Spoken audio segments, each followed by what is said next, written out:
Hey guys and welcome back to my channel. This is part 1 of What If Naruto Was Trained by Mihawk. Before we begin, don't forget to like, share and subscribe, and also go and support the author, link in description. 7 years after the Kyuubi attack. A tiny shadow was sprinting down the vacant streets, turning at random intervals, panting roughly from the constant strenuous activity. The only way of actually telling there was a presence moving along the streets was thanks to the lights that casted a shadow as the presence moved past them. The shadow finally came to a halt in an isolated alleyway, trying to capture its fleeting breath. That shadow outline took a few moments to capture its breath as it basked in the silence that permeated the immediate vicinity. As the minutes crawled on by, as did the position of the moon's light. Underneath of the heavenly body's glow, the shadowed silhouette was instantly dissipated, revealing just who it was. The shadow was now replaced by a boy no older than 7 years old, whose jet black hair seemed to radiate in the moonlight. Even though his eyes were half-lidded due to exhaustion and mental fatigue, but his azure blue eyes still glowed brilliantly in the dead of the night. His face was covered in dirt and small cuts that were dried over by blood thanks to running all over the village all night. His most prominent facial features were 3 dark whisker birthmarks on each one of his cheeks. His skin was fairly well tanned, most likely from his constant movement. He wore a white shirt that had multiple stains and tatters. His cream-colored slacks had holes on the knees and thighs, showing their deplorable condition. His white shoes had holes on the insides as the soles hung down. The tired Ravenette's breathing hitched when he heard the stomping of numerous pairs of feet and loud voices nearing his position. The demon went this way. Today is the day we finally rid ourselves of that plague. Yes, now we can finish what our beloved Yondaime started. That last exclamation really got the frenzied mob's blood pumping as images of the Yondaime Hokage entered their alcohol-influenced minds. The young boy could feel the stampede getting closer and closer as he watched the loose smaller objects rattle. Naruto inched back into the furthest, darkest corner of the alley and curled up into a ball. Naruto shut his eyes and prayed to anyone that was listening to spare him from the torture of the fox hunts that always occurred on his birthday. The things that occurred to him ranged from being stabbed in the eye to being bludgeoned by any number of blunt objects. Last year, however, was by far the worst out of all of the fox hunts. The mob discovered that when set on fire, his skin would regenerate before the fire would actually kill him, so he needed to stay there as a human bonfire for 2 hours. They continued the treatment until Naruto begged them for death, but then, as usual, the Anbu stepped in and drove the mob away and took him to the hospital.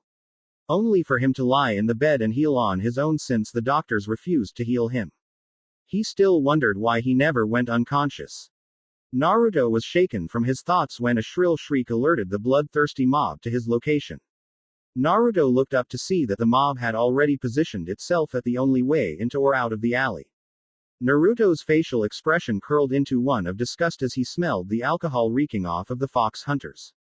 There was a woman with pink hair at the head of the mob who was giving him the nastiest glare he had ever seen. He couldn't understand why she hated him so much. He had never done anything wrong. It was like the matron at the orphanage all over again. "We finally cornered you, you damn demon!" the pink-haired woman screeched out, which made Naruto slap his hands over his ears. The crowd was so intoxicated that they didn't even wince when the pink-haired ringleader spoke in an abnormal decibel, which was saying something considering just how loud her screech was. "I am not a demon," Naruto yelled back, defiantly disputing the woman's false claim. Naruto inched back until his back hit the cold stone wall. He had nowhere left to go this time. He knew he couldn't count on the Anbu who were supposed to be watching him to help out. "Yes, you are. You killed our loved ones, you monster," the woman shouted at the cornered boy as her anger kept growing.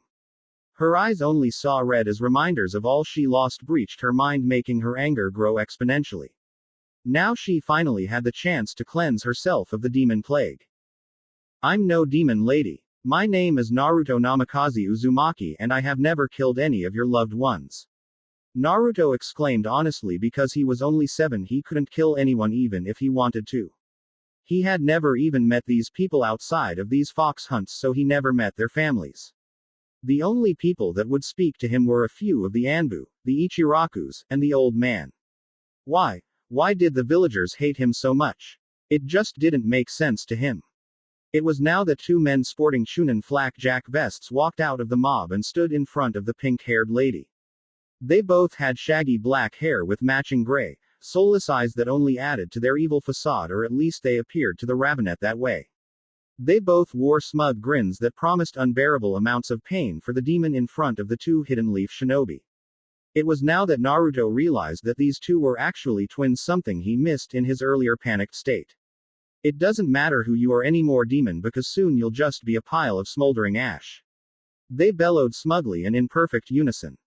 If the situation had not been so dire for Naruto, he would have sweat dropped at the ridiculousness of the two goons in front of him. Naruto released one last exhausted sigh as he finally gave up on his attempt to explain himself.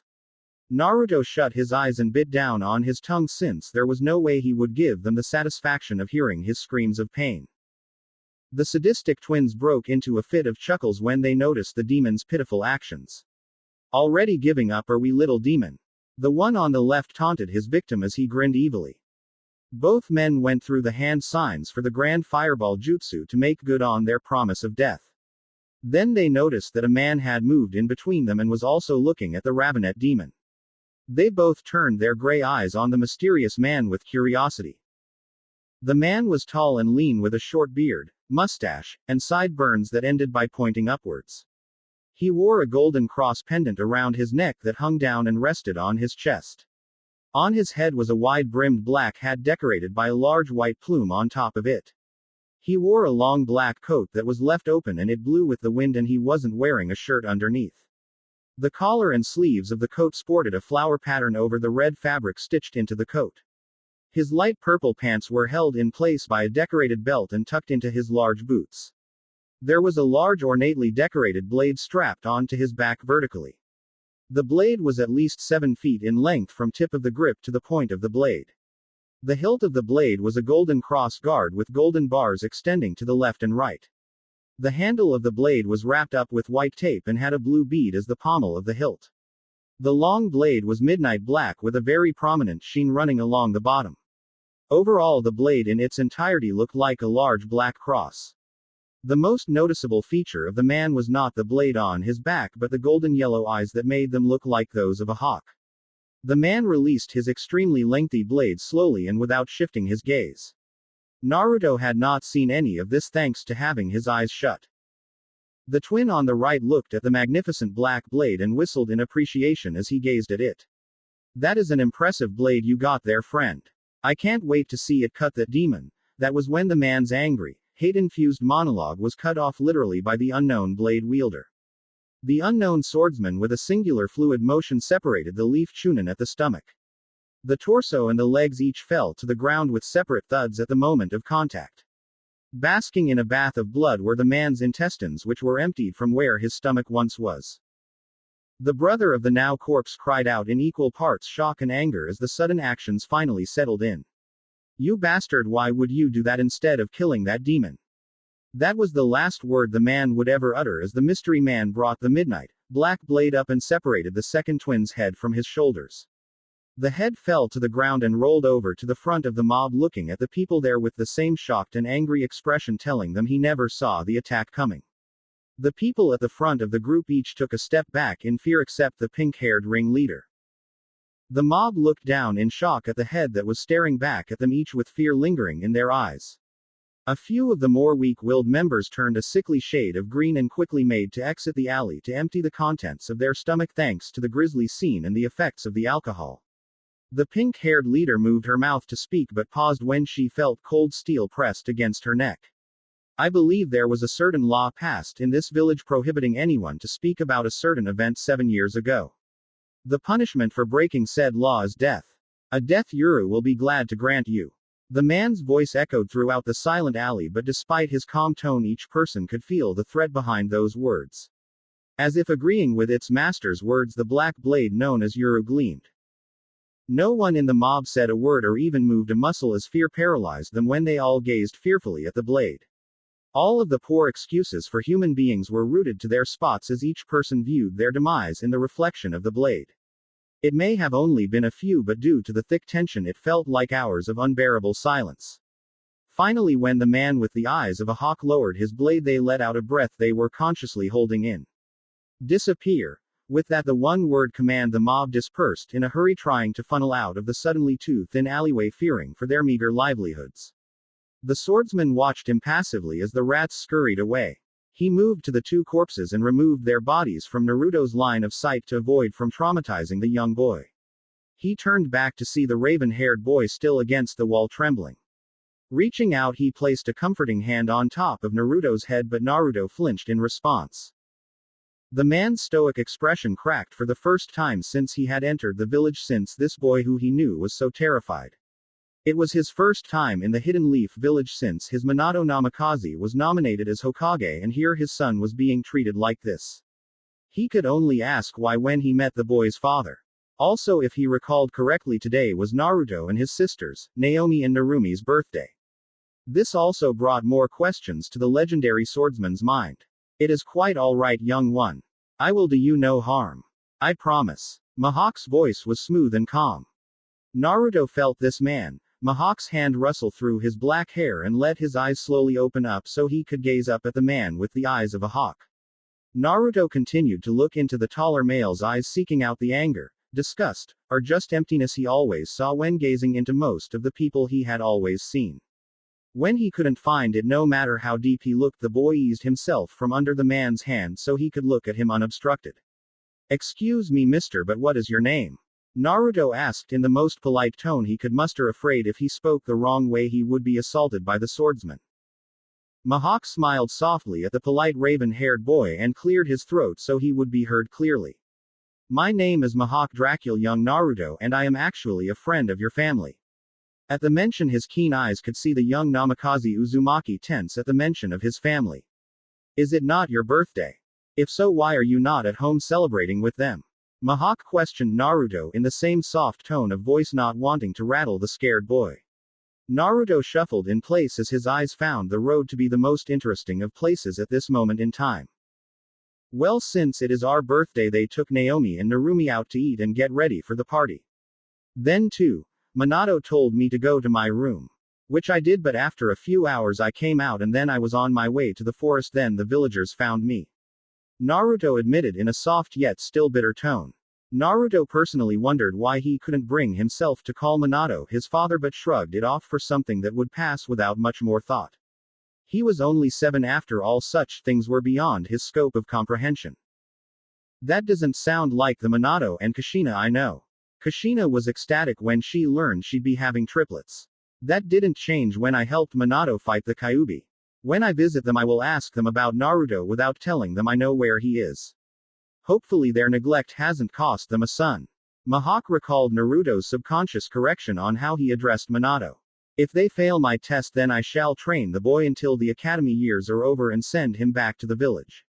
Mihawk had yet to train or even name an apprentice, someone who he could train and teach some of his skills to pass on to the next generation. Naruto, follow me. I will take you somewhere that you will be safe from these people.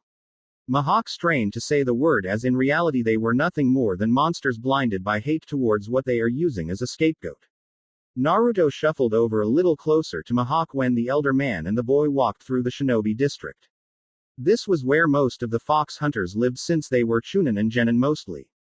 Naruto hoped that Mihawk was strong enough to deal with the people who seemed to live just to hate him.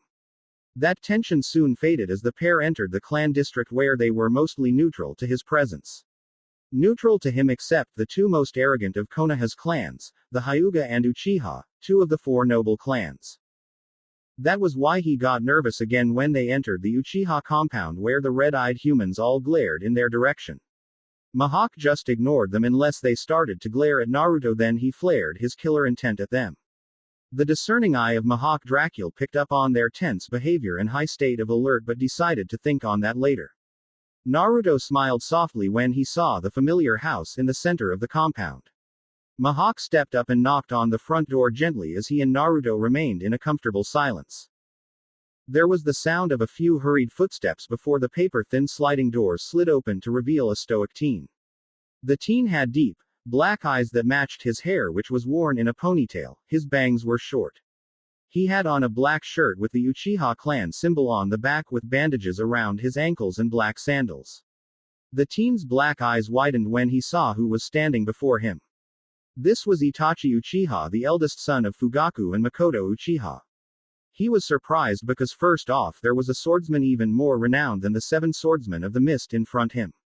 Secondly, the person he was getting ready to see was already here in front of him. Itachi ni! Naruto exclaimed happily as he launched himself at the teen's shins and clung onto the teen. Itachi looked down at Naruto with a curious gaze before he to match the infectious smile on Naruto's face. After getting Naruto to let go of him, Itachi turned to look at Mihawk and silently motioned for them to enter. As the two walked by him, he shot a glance at two Uchiha conversing while looking his way with their Sharingan spinning. Responding with his own blazing glare, Itachi slid the door closed and walked to the living space where Naruto and Mihawk were sitting. Mihawk waited until the young Uchiha had taken a seat next to an absolutely beaming Naruto before he addressed him. "It is good to see you again, Itachi. I assume all is well in your training?" Mihawk inquired with an assertive voice that made Itachi stiffen slightly as he was gazed upon. Shifting with unease, Itachi mustered the courage to look at his one-time sensei whose eyes had always unnerved him. This was the man who had taught Itachi all of the basics of what it meant to be a shinobi. He taught him to master basic techniques and also how to control his emotions. However, that only applied to negative emotions which always reared up on the battlefield and would cause an early death. "Hi sensei, I have made sure to always keep my basics sharper than they were the day before. As well as reining in my emotions when the case calls for it." Itachi responded in an even tone that was nearing monotone. Itachi released a breath he didn't know he was holding once he saw his old sensei nod his head in approval of his choices. Itachi then looked at the curious Naruto, who was trying to piece together what they were talking about. "And what are you doing here, Naruto-kun?" Itachi asked the young boy curiously, even though he most likely knew the answer already. At the mention of why he was here, Naruto visibly deflated into the two-person couch with a forlorn expression. They told me to wait in my room for something I didn't do while they took Naomi and Narumi to get ready for the party. I left and tried to get to the forest before it got dark, except the fox hunters were out early." Naruto started to tremble with frustration and anger at how his so-called family treated him. Itachi frowned, already aware of the neglect that Naruto had to deal with, which he and his mother tried to fill.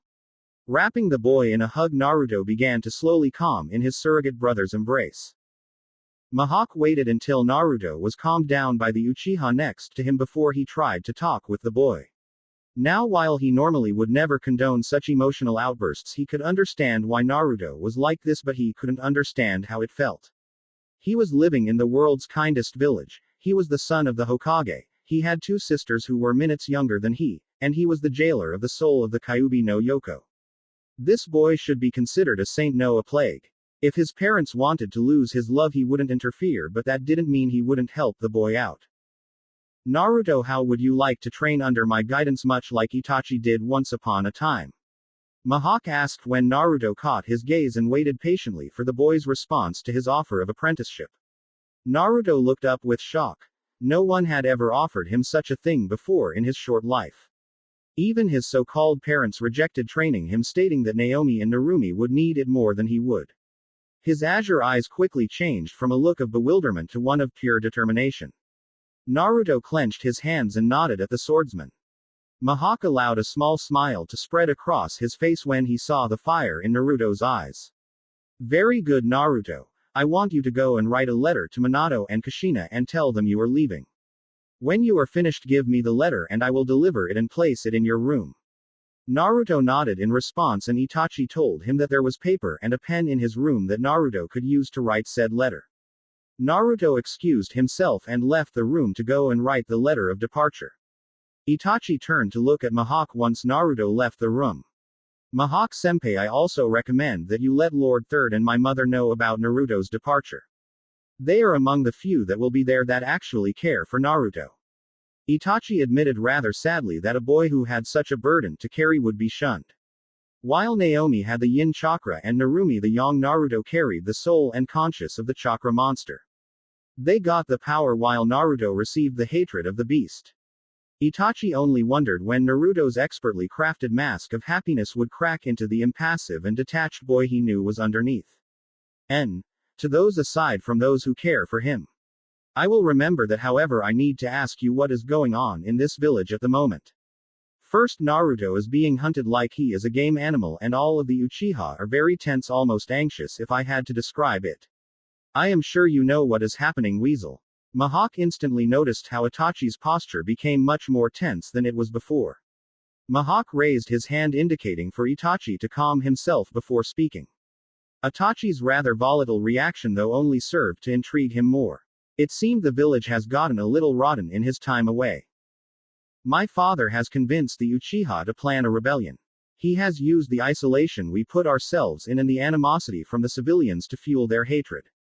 They wish to change the fact that an Uchiha has never been Hokage. Father knows he can't possibly challenge Hokage-sama in combat, so he is trying to get other clans to engage in a civil war against the Hokage. Itachi could only question how his clan could fall so far to the point of trying to destroy the Leaf, his home. He personally decided he would always be Itachi Uchiha of the Hidden Leaf before anything else. I am the Hokage's information pipeline to the working of the coup, but still Hokage-sama and Lord Third are trying to negotiate with our leaders. Unfortunately, the Uchiha elders are so blinding by their blessed eyes to see they would fail. We are still coming up with a plan in case the talks fail. Itachi informed his sensei, knowing he wouldn't spill the S-class secret of the Uchiha rebellion. Even if he wanted to, he could never lie to the man. It just seemed that his eyes could even see through his genjutsu. Mihawk took all of this information and nodded his head in acceptance. If the Uchiha will not compromise, then I can see only one true solution to the problem. That would be extermination of the clan. If I know this council like I think I do, they will probably try to have a scapegoat, probably another Uchiha. I know you have the skills to do so. This is only a prediction, of course, but if it does happen, I want you to come to this place after the proceedings. Mihawk pulled out a slip of paper from his jacket and slowly handed it towards the teen, still maintaining a blank facial expression. Itachi took the piece of paper, wondering what it could read. Moving his eyes downward and scanned over the paper and what it read, earning a raised brow. This is in the land of iron, is it not? Itachi asked, not entirely sure about the location and its reach, having only read up on the land a few times. It was a completely neutral country that didn't allow any shinobi in its borders without extreme priority. It was also filled with warriors called samurai who didn't use chakra in the same way that shinobi do. They used it to insulate their swords, and it is said that is where shinobi learned it from wandering ronin. Yes, it is. I plan to take Naruto there to train without the annoyance of hunting parties when they eventually notice his absence. The samurai will not allow any shinobi on the land. I know their leader Mifune, and I am certain that he will allow me to train Naruto there. That is why I want you to assist in the boys' training. Mihawk explained his plan for Naruto, and Itachi had to admit that Mihawk was indeed very sharp. Despite how they treat Naruto, once his disappearance would be noticed, they would no doubt try and recover him. They couldn't even brand him a missing nin because he was basically a civilian. Itachi looked up and nodded silently, stating he would be there. Meanwhile, while the two soon-to-be senseis were speaking to each other, Naruto was sitting there staring at the empty paper in front of him. He had been in this position for a few minutes now, just holding the pen. His thoughts were moving at a mile per second as he tried to write but just couldn't. Why is this so difficult? Just tell them that you are moving on. It's not like they will find out for a few months. Just do it, Naruto. Naruto screamed at himself in his mind. That was until he recalled what happened today on his birthday of all days. Flashback. Naruto was sitting in his room thinking about the day ahead and if he would be included in the festivities. He had learned that if he stayed in his room, he would usually avoid the trouble that was always dumped on him when he left his sanctuary. Naruto smiled, looking forward to seeing Hiruzen, Makoto, and Itachi, since they were the only ones who would bring him gifts and his own small cake. Naruto knew he might have given up and ran as far away as possible if it was not for those three people, the only ones he could consider precious to him. Outside of his room stood one of his sisters, Narumi, who was standing there wanting to knock on her brother's door but just not able to do it. She had taken to noticing that whenever the family went out, they would never take Naruto. When they were training in taijutsu, she could never find her elder brother. Even at dinner, it would only be her, Naomi, and their parents at the table talking and being happy. She couldn't even remember the last time they had spoken to each other. That made her heart hurt thinking that she could have pushed her brother away without even knowing it. I hope it isn't too late. Narumi hoped with all her heart she was about to finally knock when she heard something. Oni-chan. Narumi turned around to see her sister running up to her with a large grin on her face as she was literally bouncing on the heels of her feet. Narumi smiled at Naomi's excitement. She was always the most energetic between the three of them. Or was she? Narumi didn't know Naruto's personality, and that only made her heart hurt more. Hello Naomi-chan, what's up? Narumi asked politely with a warm smile on her lips even though she already knew what she was going to say. It was obvious she was excited about their birthday and all of the new stuff she would get from everyone. That also made Narumi wonder if Naruto ever received any gifts on their shared birthdays because she never remembered him being with her and Naomi. Her thoughts were broken when she heard the sound of something shattering. Narumi saw the pale face of her sister as they looked down at one of their mother's favorite vases in pieces on the floor. That was when Naruto's door opened and out stepped the black-haired boy and looked at the two of his sisters, but before he could question the two on what happened they heard stomping on the stairs in front of Naruto's room. Kushina had heard the sound of something break and quickly went up to where she heard the noise. Reaching the top step she immediately looked on the floor where she saw one of her favorite vases sitting there completely broken. Her eyes then trained themselves on the first person in her view, Naruto. What did you do? Kushina screamed at her son, her eyes alive with anger as she glared heatedly at Naruto. Naruto simply stared at the woman who was supposed to be his mother with shock at what she just said. She was blaming him, who was clearly just in his doorway when Naomi was right next to the table where the vase once sat. What? Was the only thing Naruto could think to say, still completely surprised by the entire situation in front of him. Naomi and Narumi each stood there silently surprised for their own reasons that were quite similar. Naomi was shocked because she thought for sure she would have been caught and held guilty for the accident, but instead Naruto was getting in trouble. Narumi was shocked because how their mother could so readily blame Naruto without even asking what happened. Both girls had one thing in common: neither of them had said anything in their brother's defense, leaving him to take the blame. I don't want to hear your excuses, Naruto. You know what, just go to your room. I don't want to see your face. Kushina screamed harshly at Naruto, and without even giving him a chance to defend himself she turned to her daughters with a motherly smile. Come on girls, let's go get you two ready for your party. Kushina stated before taking off down the steps with excitement evident because of the thought of shopping. This also left the three siblings standing there in an awkward silence. Naomi gave Naruto a small smile while Narumi gave him an apologetic look for not standing up for him. Naruto got them both in his field of vision and gave them both a blood-chilling glare that made the both of them flinch. Naruto walked back into the darkness of his bedroom and slammed the door that rattled the pictures hanging from the wall. Narumi stood there staring at the closed door and was about to go and talk to her brother, but then her hand was caught in a firm grasp. It was Naomi who started pulling her down the steps with a huge grin. Come on Oni-chan, it is time to get ready for the party. Naomi exclaimed in joy as she dragged her sister along with her. Narumi's view of Naruto's door was fading and she frowned as she got a terrible premonition about her brother. Naruto-kun. Naruto was laying face down in his bed screaming angrily into his pillow after his confrontation with his mother. It always was like this when it came down to his sisters and himself, he being punished and them rewarded. He questioned if this was what family was. It couldn't be what a real family was. It took Naruto about 30 minutes before he stopped trembling with anger and frustration. Naruto wouldn't allow himself to shed a tear because of his so-called family's treatment. Looking at the window, Naruto walked over to it and opened it. After sparing one last glance at his room, Naruto left through the window and took off into the village. Flashback end. With that memory fresh in his mind, any inhibitions he had about writing the letter were quickly squashed as the tip of the pen scribbled furiously along the paper. As the words continued to grow, Naruto felt a sense of relief sweeping over his body. He stabbed the pen down one final time before sealing it in an envelope. Naruto let a satisfied smirk cross his impassive face now that it was done. He glared at the envelope, and in that heated glare his azure eyes flashed red for a moment, and in that moment Naruto's red eyes gained one black tomo in each eye. Standing up, Naruto walked back towards the living space where Itachi and Mihawk were engaged in a much calmer conversation. Walking straight up to Mihawk, Naruto dropped the envelope in his hand. Mihawk nodded and Naruto moved to sit back down near Itachi, who started to talk with the young boy. Walking out, Mihawk made his way towards where he knew the Namikaze family compound to be. Mihawk walked down the path inside of the courtyard to the main home of the family of Namikazes.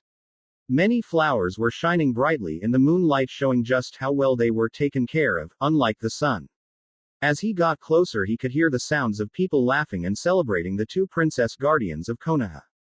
Or that was what they were shouting at the top of their lungs.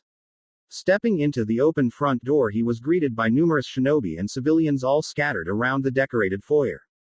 Mihawk was sure that most of these people were here for the sole reason that their efforts would be noticed by the Hokage. Politics always had disgusted the man of honor. Looking around, he ignored the gaggle of children that ran past him in favor for glancing at the people dressed in ceremonial kimonos, drinking sake and joking with each other. He was not able to locate Makoto, nor was he able to spot Hiruzen, which made him frown slightly. Hearing his friend's laughter from the crowd, Mihawk turned to his left where he saw a smaller, more intimate group of people. Minato and Kushina were sitting behind Naomi and Narumi, who each were wearing smiles, though the discerning eye of the swordsman could tell that Narumi's was a little more forced than genuine. It seemed that they were the light of this party that people were trying to revolve to but were currently being forced away, probably because they were currently opening gifts. Naomi was almost a replica of her mother in terms of both appearance and behavior, to the point where it was eerie. Naomi's hair was vibrant shade of red and was straight as a line. The red hair fell just past her shoulders. Her violet eyes were currently shimmering with happiness, just like any 7-year-olds would be in her position. She was dressed in an elegant red kimono that made her look like the child from a family of nobles. There were smaller golden accents to emphasize the brilliant shade of red that she had on for the party. Narumi was also looking every ounce as elegant as her sister did in what she was wearing for the party. The kimono that Narumi was sporting was a very light shade of blue that looked very much like the sky on a clear day. Narumi had similar accents to those of her sister, the only difference being they were silver. Narumi had long, straight hair just like her mother and sister, only hers was blonde and slightly longer than Naomi's. Her eyes were blue, not the same blue as Naruto's, no, they were like the sky as well. Her eyes were hiding something that made Mihawk wonder but brushed it off. The first person that he had seen give them gifts was Kakashi, Minato's last living student. He was wearing the traditional shinobi garb even at the party. He walked up with an eye smile as he handed each girl 2 medium-sized boxes that were wrapped. Eventually the 2 girls got them open to reveal a couple sets of kunai and shuriken. He told them that they would eventually learn shuriken jutsu and how they would obviously need shuriken to do so.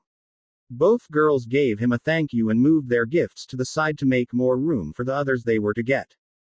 2 people stepped up to Happy Family next, and they were none other than the 2 loyal Sannin, Jiraiya and Tsunade. Each of them were carrying a scroll in their arms that they handed to each of the children. Mihawk watched as the 2 children signed both the Slug and Toad contracts. He listened as Jiraiya explained that the elders of each clan discussed it and agreed to let the children sign both contracts.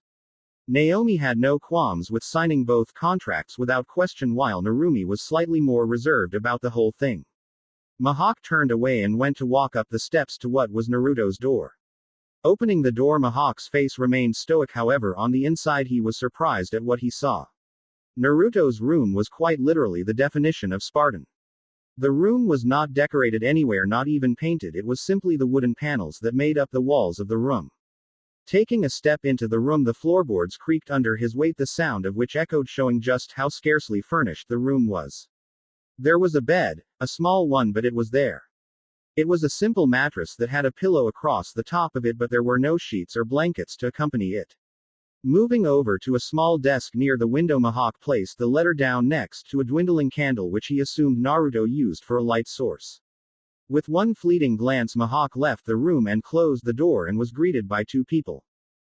The first was the last Hokage of the Hidden Leaf and the god of shinobi, Hiruzen Sarutobi, dressed in formal clothing as was reasonable. The second person was Makoto Uchiha, the matriarch of the Uchiha family and one of the few people in the village who treated Naruto like a human being, it seemed. This was very convenient for the hawk-eyed man since he wouldn't need to search for them in the mobs of people. Hiruzen gave Mihawk a warm smile that was almost grandfatherly in nature. Oh, if it isn't Mihawk-kun, I haven't seen you in ages, my boy, how are you? Mihawk gave the old Sarutobi a slight inching of the head, acknowledging that it had indeed been a while since he had seen the man. The last time the two had met, Mihawk was asked to assist in a rather high-priority mission during the war. A few people had been suspicious since he was a wandering shinobi, but when Minato gave him a vote of confidence, that suspicion was eliminated for the most part. It has, Hiruzen-sama. I have been quite well, thank you for asking. Mihawk replied in a respectful tone, and before Hiruzen could respond, Makoto stepped forth with a glare trained on Mihawk. May I ask what it was you were doing inside of Naruto-kun's room, Mihawk? Makoto asked, her voice dripping with venom, for as far as she knew he would treat Naruto the same as the villagers did. It was bad enough that his family would either ignore or scold him, he didn't need someone seeking him out in his own room. Mihawk knew he needed to calm Makoto down before her killer intent alerted everyone at the party to their location. If that was to happen, then his and Naruto's exit from the village that much more difficult. It is much easier to leave with someone no one is looking for. Please calm yourself, Makoto-san. Naruto is perfectly okay at this moment. Mihawk replied in hopes of calming the increasingly agitated woman. Mihawk withheld the sigh of relief when he saw Makoto was calming herself down, but was still tensed and waiting for an explanation. Naruto is with Itachi right now at your home, Makoto-san. If you two would follow me back, I will gladly explain why. Hiruzen and Makoto glanced at each other for a moment before they turned and gave Mihawk two curt nods of their heads. Mihawk nodded as well, and the three shinobi walked down the stairs and made their way out into the night. Just before Mihawk made it out of the doorway, he felt a small tug on the hem of his coat. Slowly turning around, the swordsman saw that it was Narumi who had tugged on his coat. Narumi shrunk under the intense gaze of the man's hawk-like eyes, but gulped down the lump in her throat. Taking a deep breath, she looked up at the much taller man. See, can you give this to Naruto, please? Narumi's voice was shaky, and so were her hands as she opened them to show a small black box resting in her palms. She couldn't even bring herself to call Naruto her brother, because never once had she or anyone else treated him like their family. She didn't even know if he would accept her gift. After all, he had no reason to care about this family. Mihawk stared at the girl before he looked at the box. It was clear that she wanted to make amends with Naruto, but he wouldn't pressure Naruto into accepting or denying this olive branch. It would be Naruto's choice to make, and his alone. Mihawk nodded and took the box and put it in his coat before walking out of the lively house, leaving Narumi standing there looking out into the darkness. Makoto sat on Naruto's left with Itachi flanking Naruto on his right while Mihawk finished recalling how he met Naruto earlier, as well as explaining his plan to Naruto, Makoto and Hiruzen. Makoto and Hiruzen kept their killer intent in check so that they didn't frighten Naruto with it, but were furious with what they heard. Makoto suddenly felt like using her extensive skills to trap a number of foolish civilians in a genjutsu. Hiruzen was equally as furious, but that was also directed at his successor and his two students. Naruto was just glad that someone would finally begin to train him to defend himself. That sounds like quite the plan, Mihawk, but what will you do on the off chance they find you before you make it to Tetsu no Kuni? Makoto asked, worried about the boy that was her son in all but blood. Mihawk spared a glance for Naruto, who did not seem to be worried in the slightest before looking back at the worried Uchiha and equally worried Itachi and Hiruzen. He was glad that Naruto had some sort of love inside this rapidly rotting village that was once the golden standard for shinobi. Mihawk leaned forward and focused back in on Makoto, who asked the question originally. Both Naruto and I believe that no one will find the note for at least a month or two, since we left it inside of his room, which no one beside he enters. This will give us more than enough time to enter the land of iron. Everyone nodded, since that was more than likely true. However, on the off chance the note is discovered before then, we will only have to avoid leaf tracking teams, which won't be too difficult since I know how they operate. Minato won't risk letting the information that his own son is missing, because not only will it hurt his reputation outside of Konoha, but Iwa and Kumo will surely try and hunt Naruto down as well, and that is something he can't risk. We will be leaving soon, so I believe you two have gifts for Naruto here. Hiruzen came forward first and pulled out a scroll from his loose hanging robes and handed it to the young boy. Seeing the confusion on Naruto's face, he decided he would clarify what its contents were. That Naruto-kun is a scroll that has not only the Kage Bunshin Jutsu as well as a number of jutsu for each element. Mihawk-kun will teach you your element and the benefits of the Kage Bunshin. I know you'll do me proud. Hiruzen smiled when he saw the happiness flood across Naruto's features. Naruto reached forward and hugged the elder shinobi with all he could, muttering thank you into his robes over and over. After the warm moment between the boy and his surrogate grandfather, Makoto pulled out a scroll of her own and handed it to Naruto with a motherly smile on her face. Naru-kun, this scroll has a number of chakra control techniques and my personal notes for the substitution jutsu. While it is not as flashy as the other ninjutsu out there, basics can be just as effective. Makoto lectured Naruto softly as she knew what she was talking about since she was often called the goddess of substitution. She smiled when Naruto nodded his head enthusiastically, then she pulled out another scroll which confused Naruto. This scroll is from Shisui-kun, it has all of his notes on the Shunshin Jutsu. He told me to tell you he is sorry that he had to miss your birthday and expects his Otuto to be just as good as he is with the Shunshin. Naruto smiled a megawatt smile and mentally thanked Shisui before locking Makoto in a warm embrace, one she was all too happy to return. They held the embrace like that for a few moments, Naruto enjoying the warmth Makoto had around her person while Makoto played with his black hair with a motherly affection. The small group of people also celebrated Naruto's birthday with a small cake which made Naruto tear up just a bit. Everyone had a good time as they talked and laughed, even the stoic Itachi and Mihawk cracked a few smiles during the proceedings. All in all, it was the happiest Naruto had been in years and he knew that he wanted to preserve this. As long as he had his precious people, then all the hate and ignorance around him no longer mattered. It was close to midnight as Mihawk and Naruto walked towards the village gate wearing white cloaks with a black stripe down the arms disguising them. Mihawk suddenly pulled out a small black box and handed it to Naruto. Naruto was confused since he knew it wasn't from the man himself, so he did all he could and opened it. Inside of the box was a small chain with a little ornament hanging from the metallic chain that glimmered in the moonlight. The ornament was made of two kunais that crossed over each other at their tips. The one kunai on the left was a pure white while the kunai on the right was a jet black. Under the kunai was a red Uzumaki swirl that was connected to the loops on the kunai handles. The initials UN were engraved into the Uzumaki swirl in black and white to match the kunais above. Naruto lifted the chain up and watched the ornament swirl in the air as he unfolded the note underneath it and read it silently. Naruto-kun. I know we haven't talked much or ever, but I really want you to have this. We haven't treated you like family and I want to make that right. I know you have no reason to accept this, but please keep it, it would mean a lot. Narumi Uzumaki Namikaze. Naruto looked at the note, then to the ornament twirling in the air from the chain as he held it between his fingers. It was that moment that the two passed a garbage bin just outside the gate. Naruto paused as he looked between the gift and the garbage bin. Mihawk paused as well, knowing this was something Naruto needed to do. Naruto's eyes morphed into the Sharingan unknown to both he and Mihawk as he looked at the gift and the garbage one last time. He had made his choice. In the center of the village, hidden in the leaves, stood the Hokage's tower proudly in front of a mountain with the faces of 4 legendary shinobi were carved. The first face was the face of the Shodai Hokage, Hashirama Senju, who with the work of the clans in the area banded together during the time of the warring clans to create the village of Hidden Leaves. Key amongst these clans was the Uchiha clan and their most powerful member Madara Uchiha. These two powerful shinobi were opposites in almost every facet of the word, but it was those differences that created an eternal rivalry that spread into the two clans.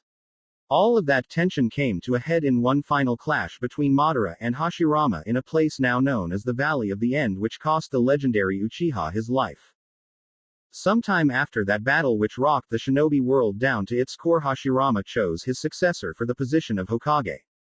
Hashirama chose his brother Tobirama Senju to be his successor for the mantle of Hokage. Tobirama too had grown up with Hashirama and Madara in the warring clans period, and due to numerous conflicts and his own personality never was able to trust an Uchiha. It was this lack of trust that created many domestic problems between the Hidden Leaf and the Uchiha. In an effort to appease the Uchiha, Tobirama had founded a police force in Konoha and left it to the Uchiha in a way to keep their power in check. Tobirama met his end during the First Shinobi World War where he sacrificed himself fighting Kumo's Kinkaku force. On that team that Tobirama sacrificed himself to protect and entrust the future to was a young Hiruzen Sarutobi. Hiruzen was Tobirama's prized pupil and a ninja of extraordinary caliber. It was for these very reasons that Tobirama named Hiruzen the third Hokage just before his death. Under Hiruzen's watchful eye, the Hidden Leaf was guided through 2 more world wars and its Hokage grew in fame with the village itself. As Hiruzen's skills continued to advance, he had become known as the God of Shinobi, a title that had not been used since Hashirama Senju's time. Hiruzen teaching abilities were world class. Hiruzen taught 3 powerful shinobi how to be shinobi, and these 3 were Jiraiya, Tsunade, and Orochimaru, who later became known as the Sannin for their exceptional skills. Taking the losses of the Third Shinobi World War onto his shoulders, Hiruzen decided to atone for that mistake by stepping down, much to the village advisor's disagreement. Hiruzen named Minato Namikaze, a pupil of his student Jiraiya, as the 4th Hokage due to his strong will of fire, a belief Hiruzen held in high regard. Minato had made his name in the war by eliminating scores of Iwagakure shinobi with just the Hiraishin and Rasengan. The effects of the Hiraishin earned the man the moniker of the Kiroi Senko, which was all the enemy saw before their life was no more. It was not only his power that earned him the title of Hokage, but also his infectious personality that drew people to his powerful presence. It was this man who was sitting in the seat of the Hokage behind a desk in his office with his eyes shut in a contemplative silence. Minato appeared to be a tall, fair-skinned man who did have bright, blue eyes and spiky, sunshine blonde hair. Minato had jaw-length bangs framing either side of his face. His daily attire consisted of a standard Konoha nin uniform with 2 thin bands each on both of his sleeves, a leaf green flak jacket, blue forehead protector, and blue sandals on his feet.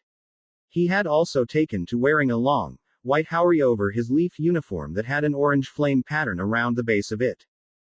Minato was lost in thought, ignoring the ever-growing mountain of paperwork that was gathering upon his desk. It was the day that almost destroyed his entire family in a matter of moments. He learned in that day just what it meant to feel pain for something that was out of his control. All he could do was send out the village's best tracker units to search for him. He couldn't even ask other nations for help because of the implications it would have not only on Konoha but Naruto. What was odd was that the sky didn't show any signs of darkness. In fact, it was a bright and sunny day, almost as if it was glad to illuminate what they saw. That was 5 years ago. Flashback. Minato and Kushina were left speechless at what they were just told, because if it was true, then it just turned their whole world on its axis. Minato was left to stare at his sensei, Jiraiya, with a mix of disbelief and worry, but just couldn't find his voice. Kushina, on the other hand, was livid. Her hair was swaying like the Kyuubi's 9 tails.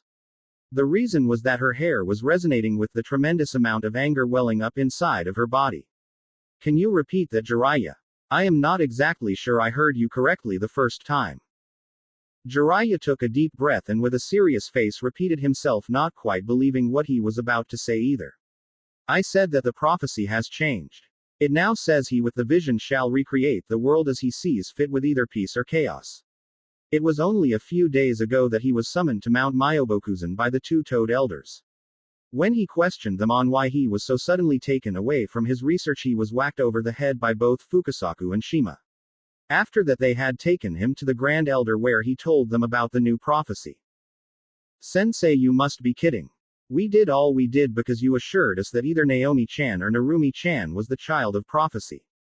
Now you are telling us it might be Naruto. Minato was slightly worried because he was aware of how little they interacted with their son, but they needed to make sure that Narumi or Naomi were prepared for what would be pushed on their young shoulders. Minato was also glad, since this would give him time to spend with his eldest child, his son, and help him grow into a great shinobi but also a great man like the Naruto in Jiraiya's first novel. I am not joking with you, Minato. I believe that they are speaking of Naruto in the prophecy, so with that in mind, is Naruto here at the moment? Jiraiya asked the 2 parents, because if he was, then they could start the training now. Now that Jiraiya thought about it, he didn't recall spending any time with his godson, and that actually bothered him. There was no way he was too indulged in the prophecy that he would ignore Naruto was there. If only he knew how wrong he was earlier in time, instead of now, a month after the 3 Namikaze's birthday, but it was far too late. Kushina was about to respond, but that was cut off when the door to the room they were in slammed open and an excited Naomi ran in, followed by a more calm Narumi. "Tu-chan, Ka-chan, can we start training today pretty please?" Naomi all but begged her mother and father, ignoring the toad sage, causing him to mumble about disrespectful brats. Kushina looked to Minato, silently asking for an answer to the question posed to them. Minato nodded, since this would be a good way to train all of their children and he really wanted to see what Naruto was capable of. "Yes, we will all be training together today since you will be starting the academy soon. We can't have those other clans' children get too far ahead, right? Will you be helping Jiraiya?" Kushina asked, ignoring Naomi's excited shout of "yes," in favor of staring down the toad sage, telling him he better say yes or else. While Jiraiya struggled to manage a coherent response, Narumi raised an eyebrow at the fact that Kushina used the word all. Did that mean they were going to include her brother? She really hoped so, because the last time she heard her brother's name was when that man with the sword was talking at their birthday. Does that mean that Naruto-kun is going to train with us this time? Narumi tried to hide the hopeful tone in her voice, but she really wanted to spend time with her elder brother. She let a large smile cross her face when she saw both Kushina and Minato nod their heads yes. Naomi was ecstatic that she would get to train with her Ni-san. For some reason, when she didn't see Naruto at the part, she wanted to train with him or at least talk to him.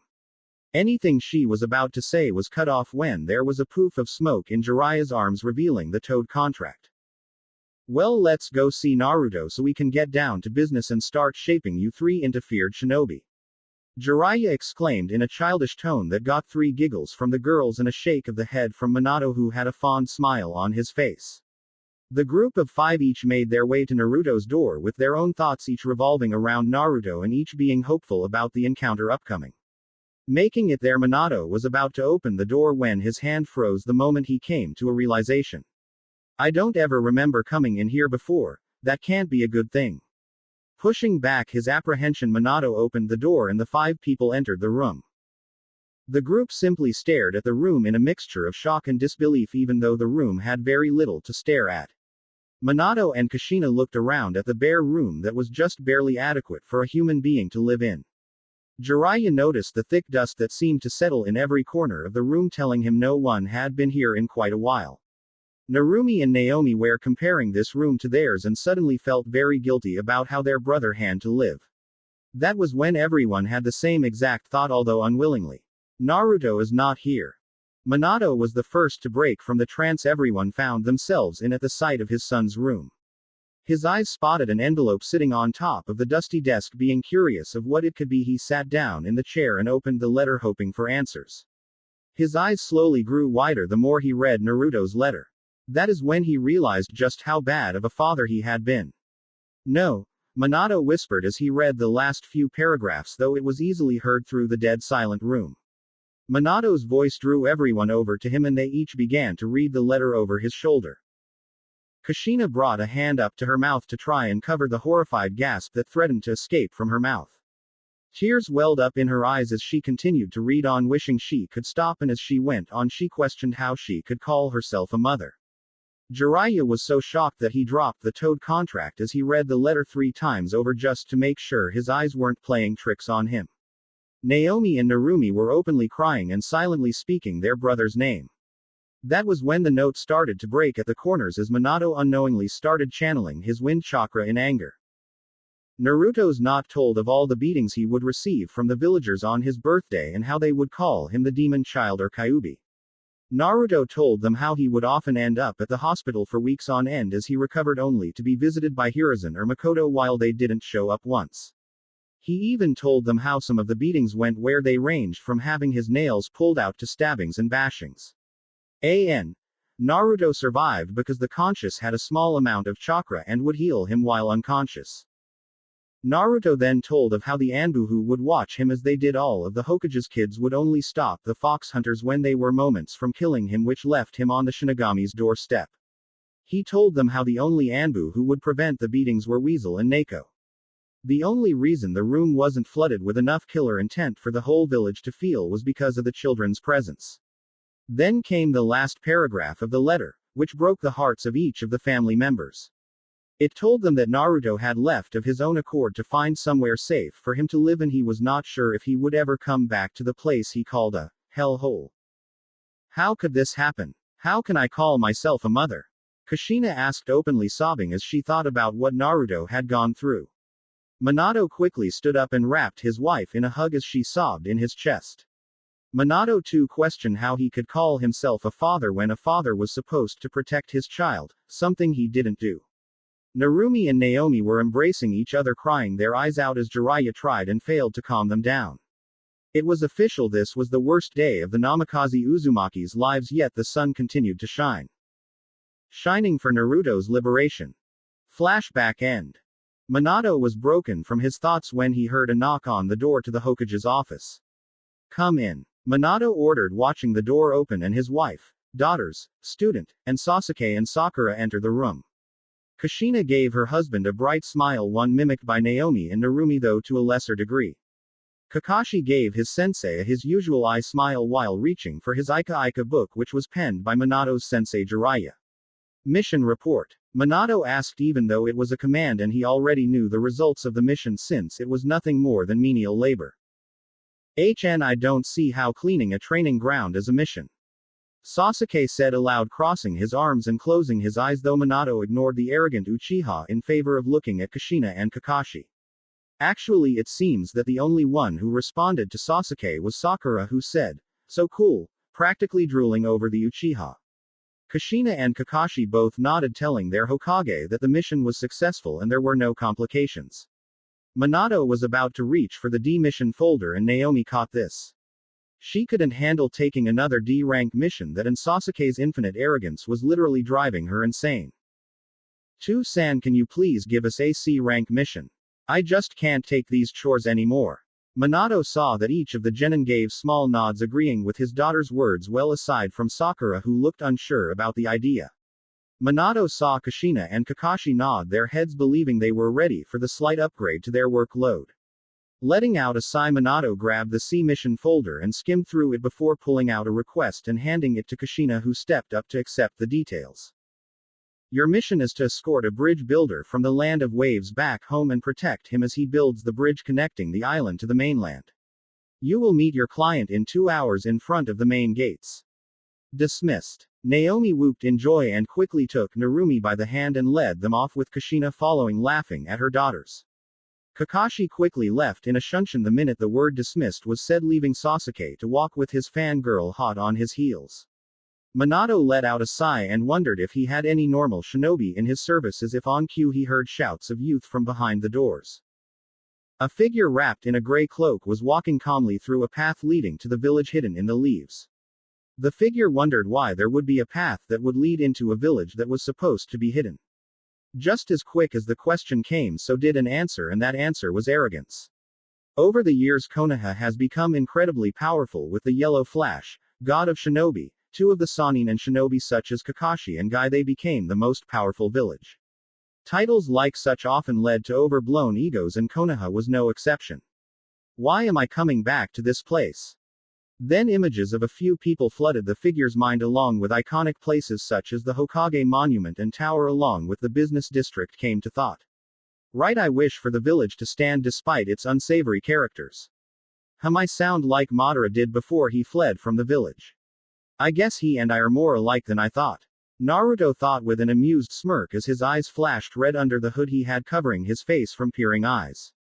Naruto may have had no love for its people, but Konoha was still his home and he would not let the likes of Kumo or Iwa try and destroy it. Itachi-sensei must be getting into my mind more than I like, but is that a bad thing? Naruto asked himself. Since leaving all those years ago, Naruto learned many things from Mihawk and Itachi. His favorite was that stoic appearance. It was like second nature now to Naruto, and he quite liked it that way. Now people couldn't read him well aside from his senseis. Seeing the large gates of Konoha passing by him as he walked, Naruto let his 3-tomo Sharingan fade, leaving cold blue eyes hidden by the shadow of his hood. Naruto decided he would keep his Uchiha blood secret until he determined that it was the right time to reveal it. Naruto caught sight of something that made Naruto wonder if Kami herself just loved to see how much she could make him miserable. Coming his way was Team 7 with Naomi and Narumi talking with each other, clearly excited about something. Naruto then recognized Itachi's younger brother being followed by a fangirl while brooding. Bringing up the rear was Kakashi and his so-called mother. Naruto didn't even flinch as he walked by Sasuke, who he was a few inches taller than thanks to a growth spurt due to Mihawk's dieting. Or at least he tried to walk by him, because at the last moment the Uchiha bumped into Naruto's shoulder. "Watch where you are going, you loser," Sasuke exclaimed as he turned around to glare at the unknown figure's back. Sasuke's angry shout stopped the rest of Team 7, who were now looking between the man in gray and Sasuke, wondering what they should do. Naruto just kept on walking. He had more important things to do than play with a spoiled child. "Hey, didn't you hear me?" Sasuke demanded, obviously not ready to let the issue drop. Kakashi was about to intervene to stop his new student from doing anything stupid. Sasuke acted first, though, caught up to Naruto's retreating form. Sasuke planned on teaching whoever it was under that cloak that they do not disrespect an Uchiha. With that, he gripped Naruto's shoulder, stopping his movement. "Looks like you need to be taught a lesson, idiot," Sasuke said rather arrogantly while smirking at the back of Naruto's head. Years of abuse made Naruto really dislike any form of contact that Naruto did not allow, and Sasuke was about to learn that the hard way. In an instant, Naruto had gripped Sasuke's wrist and flipped him over his shoulder, driving him into the ground. Without so much as a glance back, Naruto continued to walk away, leaving Sasuke to seethe on the dirt road. Managing to scramble to his feet, Sasuke glared at Naruto with black eyes filled with hatred for the person he had just met. "That's it, no one disrespects an Uchiha like that. We are the strongest clan in history. I'll kill you," Sasuke bellowed out in anger and rushed at Naruto's back with his fist cocked back. Naruto, who heard the shout, didn't react until Sasuke was a few paces away. That was when Naruto spun around and nailed Sasuke in the chest with a powerful kick that sent him back to his team. Sasuke was saved by Kakashi, who caught him, sparing him any more pain from a hard landing he was sure to take. Team 7 was checking to see if Sasuke was alright. Naruto continued to walk away from them, continuing on as if the encounter never happened. "That was Itachi Sensei's brother. I am not very impressed, but I guess he did get him to accept hatred. You were lucky, Uchiha. Normally I would have killed you for that, but that would make me getting into the village next to impossible, since he is one of the 2 remaining Uchiha." Deciding to save time and get the meeting with quicker, Naruto vanished in a murder of crows, leaving only a black feather. Team 7 turned to look at where the figure in gray was standing, only to see that he was no longer there, and all that was left was a black feather. Kushina and Kakashi were staring at the oddly familiar feather with interest. Naomi and Narumi were wondering just who that was, because from height he seemed to be around their age. Tazuna was laughing at the brooding Uchiha for getting his ass kicked, while wondering if he could hire the figure in gray. Sasuke thought he had scared him off something. Sakura verbalized, getting silent groans from everyone else. With the encounter with Naruto behind them, they left for Nami no Kuni with one thought. Who was that? Minato was discussing with his predecessor Hiruzen Sarutobi about recent events that happened in Kurigakure. Apparently a woman named Mei Terumi had united the bloodline users into a rebel army to fight Yagura the Yondaime Mizukage, who was exterminating the bloodline users. They had come to Konoha to ask for assistance 3 years ago, and after a long council meeting, Minato had to inform Mei that the Leaf could not assist. It was the most recent news was what was unsettling to the Kage and former Kage. It appears that Mei was able to find most of Kiri's 7 ninja swordsmen, and that was the last report they had received. Both Hiruzen and Minato knew that if the rebels had won the war, then the Leaf had a potentially new enemy, which was something they did not need, seeing as Iwa was still less than neutral to their presence. Having another potential relationship like Konoha did with Iwa, with Kiri, was something that Konoha couldn't afford. Even with Suna's aid, if Konoha was to go to war, they would have to face Iwa, then Kiri would no doubt assist, not to mention what the prideful Raikage would do. Even as strong as Konoha is, it could not withstand a multi-front war with 2 villages with a chance of a third. Any more discussion was interrupted by a murder of crows flocking together in the center of the Hokage's office. Hiruzen and Minato's eyes widened because they knew only one person who used crows, and that was Konoha's second most wanted criminal, Itachi Uchiha. Konoha must have become very lax if I am able to enter the Hokage's office just like that. A calm voice came from under the gray cloak that stepped from the crows. Hiruzen and Minato were confused now since this was clearly not Itachi, but this also made them weary since they didn't notice the man until the crows suddenly burst into the room. Neko, while I appreciate what you have done for me earlier in life, it would be better for your health if you remove the sword from my neck. Naruto said calmly, but the threat was not missed by the shinobi in the room. His words were so calm it actually made the Anbu behind him, who was indeed Neko, flinch slightly.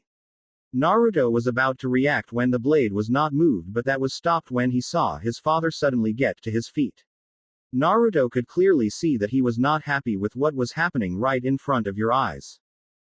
What is the meaning of this? Who sent you here? Minato demanded, his voice full of the authority that made him feared as a powerful shinobi. He was not happy that someone could so easily stroll into his village through the detection barrier, nonetheless show up right in front of his eyes.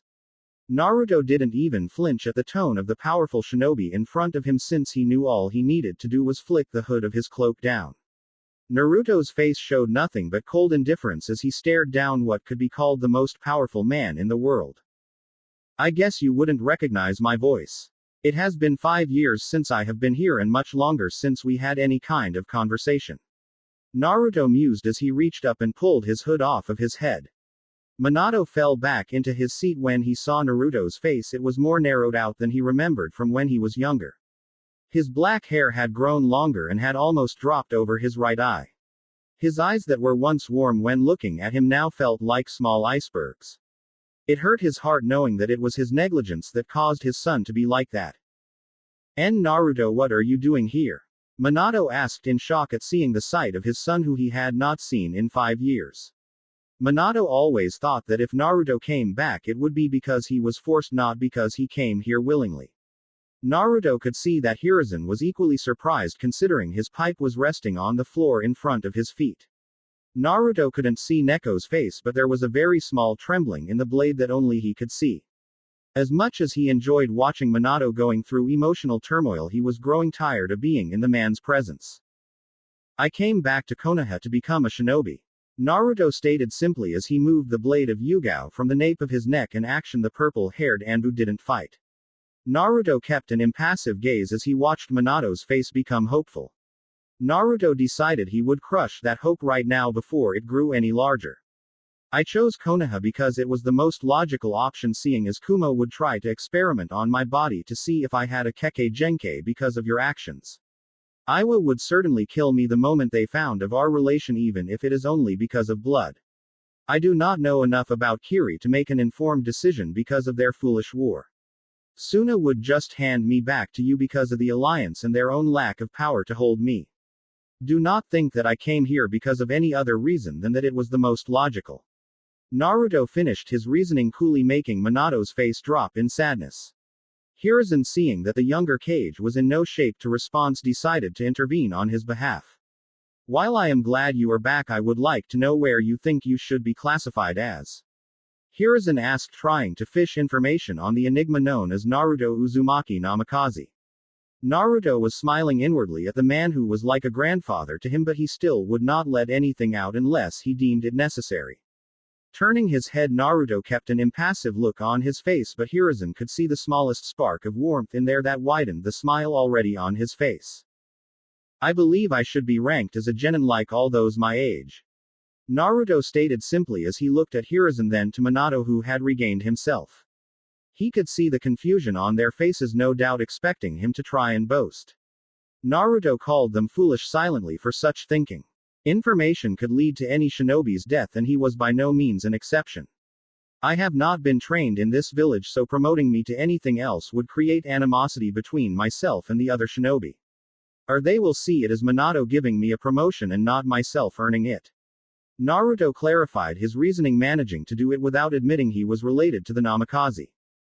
Minato was saddened that Naruto refused to call him father, but if half of what that letter said was true, he had no right to ask Naruto to do so. Getting Naruto to be a shinobi wouldn't be too hard, considering he was his son, and hopefully this could be the start to trying to build a relationship. That can be managed, Naruto, but I need to ask you to take part in a spar so I can see your capabilities. This is my one requirement. Minato stated firmly as he watched Naruto's hand reach behind his back, where took note of the handle that was covered by a guard and hand a small charm hanging from it. That is acceptable, Naruto said, simply standing there with his arms crossed over his chest and an impassive gaze. Naruto had already assumed he would need to do something along those lines to gain entrance into the village. Knowing that his opponent would most likely be a Junin, he revealed his crows and he would show his kenjutsu prowess. Before that, do you know of any apartments available at the moment? Naruto inquired, not once breaking from that calm, almost condescending tone of voice. Minato was about to protest the decision and state that his son should live in the Namikaze compound. Naruto cut off the predictable response with a raised hand. Since I am to be a shinobi, I also am considered an adult and you have no right to decide where I live. My question remains.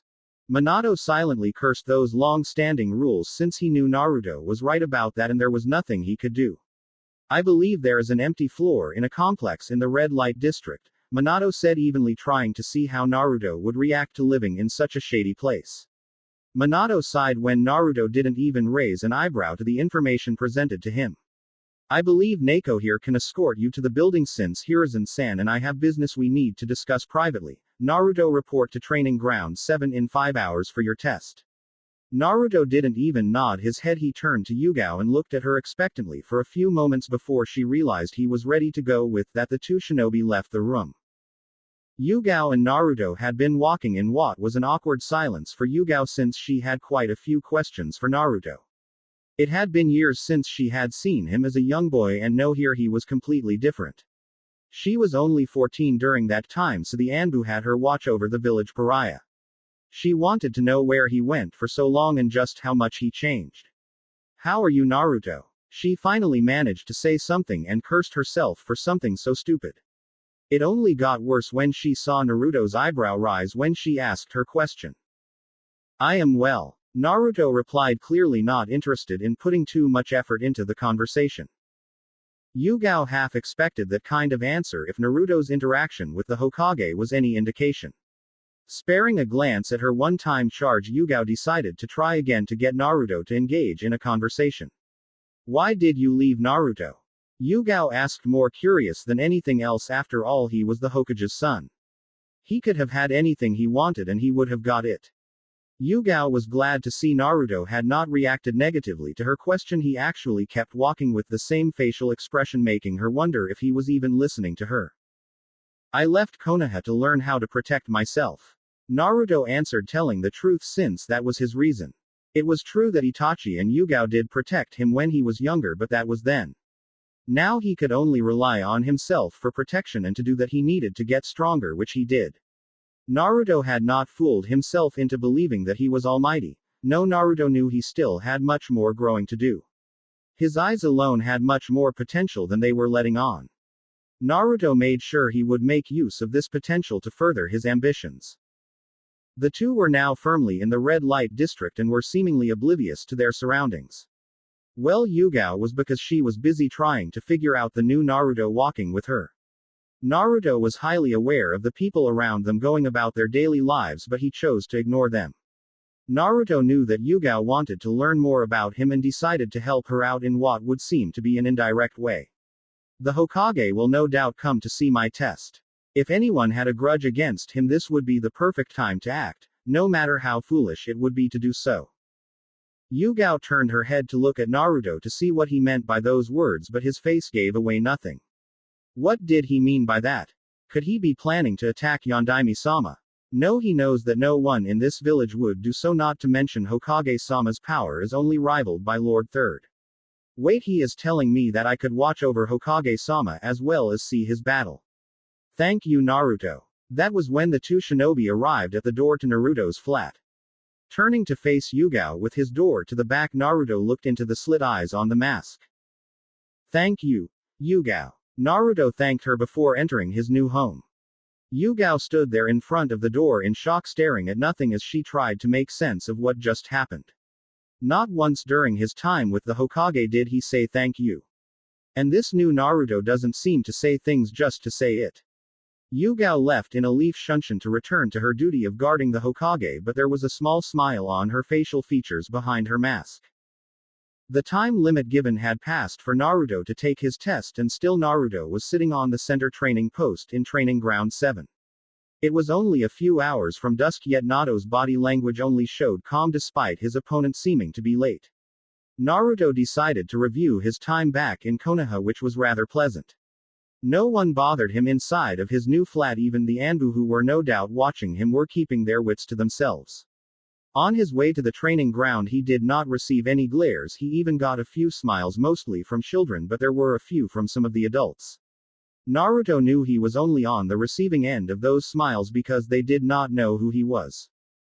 Naruto had shed his gray traveling cloak since he was now in the village. Underneath he had a gray zip-up vest with a hood and short sleeves. The vest held an interesting design of 9 magatama around the neckline and they were crimson in color. Naruto wore black Anbu pants with short boots that went up to his ankles. The reason for that was many times in battle Mihawk stepped on his toes, calling him an idiot for having such a glaring opening. His hands were clad with black fingerless gloves to protect his hands, a common practice for swordsmen. It seems that they are here. Naruto thought, since he could feel a chakra signature in the forest in front of him. He recognized the signature as Yugao's signature. He had become quite accustomed to it since she was the only person he had extensive exposure to. If Yugao is here, then the Yondaime and the old man are probably near her. No surprise I can't feel their signatures, they aren't Hokages for a reason. Naruto concluded as he continued to sit in a meditative position atop the training post. That was when a second chakra signature flared up in the woods behind him for a moment. That was when a fireball came from the same part of the woods that Naruto felt the chakra burst coming from. The fireball quickly engulfed Naruto's seated position and expanded slightly, swallowing up the entire training post. The ball of flames shrouded the poof of smoke that emerged when the fireball contacted Naruto. Each set of eyes in the premises were trained on the scorched post where there were no sign of Naruto or even a training post. The real Naruto, who was sitting in the forest, stealthily made his way to a tree behind where his clone sitting and saw a shinobi sitting there crouched and focused on the field. Yes, I am still here. Naruto whispered softly, making the shinobi in front of him tense since he had not detected Naruto's presence. Before he was even able to react, Naruto kicked him from his perch and knocked him into the open training field where he dropped down into soon after. Naruto saw that his opponent was a tall man with dark, spiky hair and he was wearing red-rimmed sunglasses, which Naruto found useless considering the sun was going to go down soon. The man was wearing the standard leaf Junin garb with a leaf headband that was tilted to the left slightly. Naruto decided he would get straight to the point since he didn't feel like wasting any more of his time with this useless test. Naruto reached behind him and pulled out his blade that was hidden by his cloak earlier. The blade was a finely crafted katana with the handle wrapped in a black fabric that had diamonds cut into the fabric, showing the white handle underneath. The handle also had a hand guard encompassing it on each side to prevent damaged hands. That also let the charm be clipped on so it was resting on the back of his hands as he gripped the handle of his blade. The blade was made of chakra conductive metal where the top of the blade was a jet black. The bottom of the blade was a snow-white color and where they had met it was a shade of gray, much like the coat of a wolf. This was the blade known as Twilight and it was a gift from both Mifune and Mihawk. Naruto watched with an impassive face as the wind blew his hood down, revealing his cold blue eyes to the special Junin Aoba. That was when he saw Aoba pull free his own katana that was completely black from blade to the hilt. While intrigued by the black blade, Naruto moved to engage his opponent, bringing Twilight down in a slashing motion which was blocked by Aoba. Aoba tried to push back on Naruto but found that countered as Naruto let his katana slide lower on the black blade and forced it up. Planning on forcing his advantage, Naruto flipped Twilight horizontally and went to stab Aoba, but the sunglasses-wearing ninja was already out of his reach. Hokage-sama's son is very skilled with his blade, perhaps I should have not challenged him with my own blade. Aoba rushed forward and re-engaged the younger raven-haired boy in another kenjutsu exchange. The two blades clashed with each other over and over, sparks showering from each point of contact. Both Aoba and Naruto knew that Naruto was getting the better of the exchange and was forcing Aoba back. When Aoba made a mistake in lunging too far with one of his sword swipes, Naruto scored a hit by cutting Aoba across the right arm, making Aoba hiss in pain. Aoba jumped back and looked at Naruto for a moment to see what seemed to be a bored look on his face. Taking his actions as accommodating, Aoba glanced down to examine his new wound and he was pleased to see that it was a light cut. It looks like I won't be able to best him in a kenjutsu duel, so why not add a bit on ninjutsu? He hasn't even performed a hand sign yet. Aoba observed, not believing that Naruto could do ninjutsu, but what he wasn't aware of was that Naruto just did not wish for that information to be revealed. Meanwhile, in the woods, standing and watching the fight, were Hiruzen and Minato, with Yugao hiding in a tree near them, also watching Naruto's performance. Each of the three Konoha shinobi were amazed at Naruto's skill, especially Yugao, who specialized with a blade. Naruto-kun's skill with that katana is exceptional. Hiruzen commented with no small amount of pride in the young man in front of him. If he had to guess, Naruto's skill was high chunin to low junin level. He wondered just who could have taught him such skills. The only people he could think of would have been the samurai of Tetsu no Kuni. Of course there was Kumo, but they would no doubt kill Naruto if he asked to be trained by them, since he was Minato's son. Yes, his sword skills are very well refined, though he hasn't shown any ninjutsu or genjutsu skills to accompany his kenjutsu. However, he is keeping Aoba in a close quarters combat scenario to prevent him from using his ninjutsu while pressing his advantage in the field of kenjutsu. Minato concluded his analysis and could say that was at least a chunin level of thought.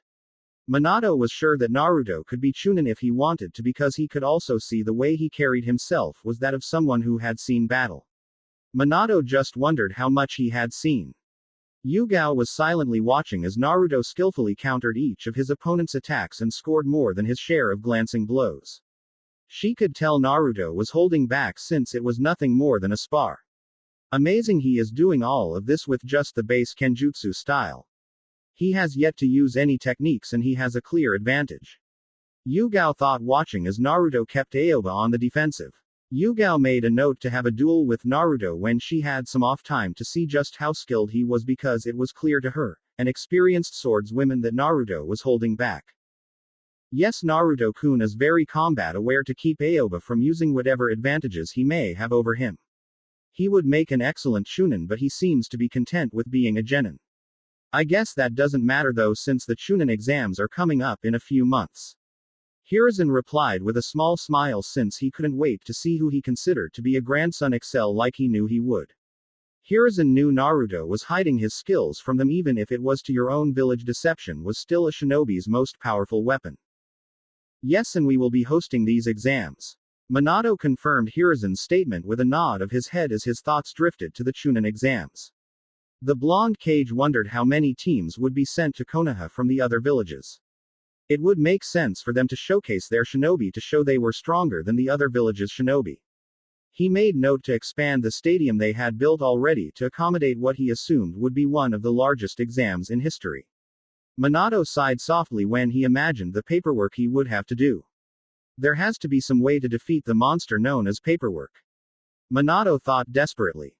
This kid is ridiculous. If this wasn't just a spar, I would have been dead many times over. I guess it wasn't wise to challenge him with a sword, since it has been a while since I used my black blade. Planting his hand in the dirt, Aoba used his leg to sweep Naruto's legs out from under him. Naruto reacted late and was clipped in the ankle, making him stumble midair, which Aoba used to his advantage by slamming a fist into his torso. There, that was the space I needed. Now I can use my jutsu. Aoba held a hand sign after going through a small chain of signs. Scattering thousand crows technique. Aoba pointed his finger and hundreds of crows flocked around Naruto, cawing and flapping their wings, covering Naruto's vision impaired with loose feathers. Naruto remained calm as he stared at the crows closely as Aoba continued to blind his younger opponent. This will make my black blade strikes next to impossible to see, let alone dodge. Aoba thought confidently as he tightened his grip on the black hilt of his black blade. Aoba paused momentarily as we watched Naruto remain stationary as he stared at his flock of crows. Why isn't he trying to escape or at least bat the crows away? Ah, now it makes sense. These are not crows but blackbirds. Naruto stated plainly as he turned to where Aoba was last. He couldn't see Aoba, but if he could, he would see the shocked visage on his face. Naruto was curious as to why Aoba called them crows, since only Itachi and himself had signed the crow contract. Upon closer examination of these so-called crows, Naruto could see that they were actually smaller than a crow and had a colorful patch under their wings. Naruto could only assume he used the word crow to strike more fear into opponents since crows were known to be scavengers, an interesting ploy indeed. I will show you crows. Naruto stated plainly, making a few hand signs with one hand, and crows started to emerge from his body and chased away the smaller black birds. That was the useful aspect of the crows. The smaller summons were actually murders of crows and not a singular one, and required small amounts of chakra to call. Naruto stood there calmly as his crows chased off the blackbirds, leaving black feathers to fall around him, leaving him in a ring of black feathers. Naruto stared impassively, his eyes devoid of emotion, as Aoba stared with wide eyes behind his sunglasses. No one had ever been able to see through that technique before. Naruto did just that, but also disabled it. I have had enough of this. Naruto stated to himself as he started to channel his chakra through twilight, but instead of glowing blue like the usual form chakra would take, it was gray with small flickers of red. He didn't want to reveal too much, but he needed to end this before he was forced to reveal a few more of his tricks. Naruto readied his hand, and with a single flourish of his hand the chakra shot from the length of his blade and expanded out horizontally. Aoba, Minato, Hiruzen, and Yugao all were looking at the way of gray chakra with the small red flickers with surprise. That is the technique of the samurai. Kami no Kanamai. Severance from the material world. Naruto's technique went unheard to everyone else simply because he said it in a low whisper as to keep it away from their ears. Not that Aoba would have heard it anyways, as he was too busy trying to avoid the massive wave of chakra. Aoba's only option was to fall onto his back because he didn't even have time to drop on his hands and knees. That was what Naruto needed. Rushing forward, Naruto pointed twilight at Aoba's neck with the same cold, empty look in his cerulean eyes. Submit. Naruto said it wasn't even a demand since he knew the shinobi was not foolish enough to say no. Aoba simply nodded his head, swallowing a lump in his throat. Nodding his head approvingly, Naruto removed his blade away and strapped it back onto his back and looked up. He saw Minato, Hiruzen and Yugao each standing on a tree stump looking at Naruto.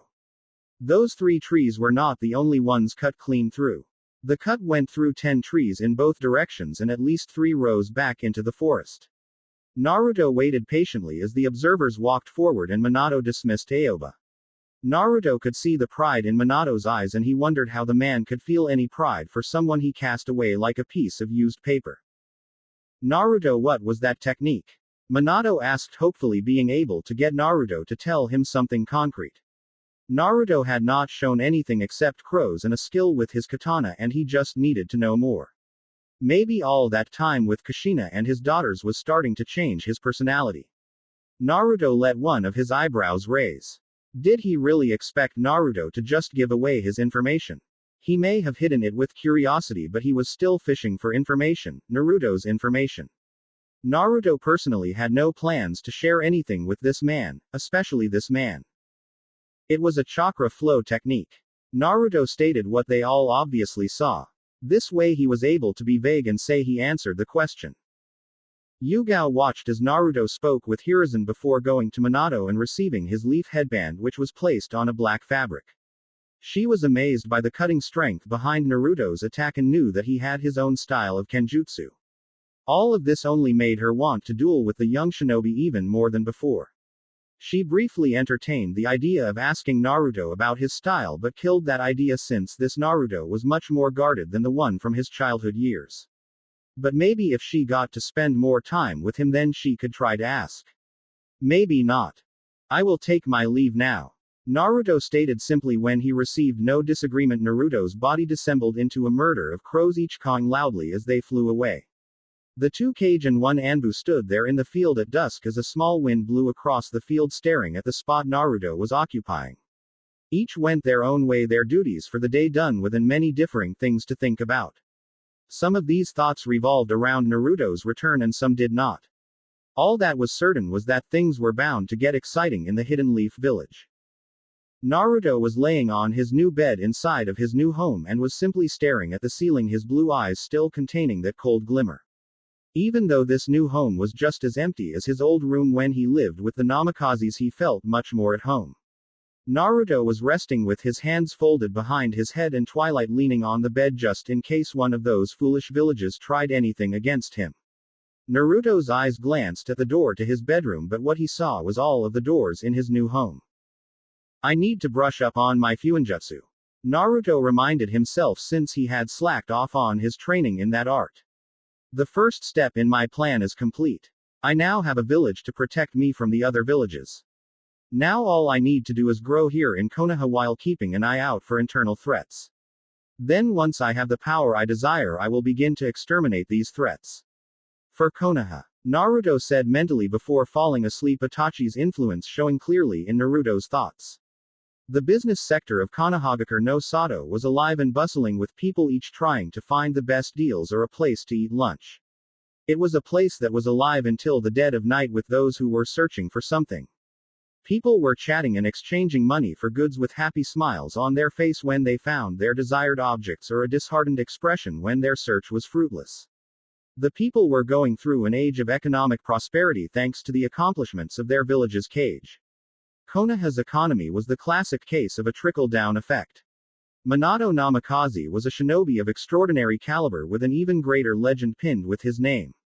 It was these accomplishments that brought the minor shinobi villages to Konoha's doorstep for the creation economic trading between the various parties.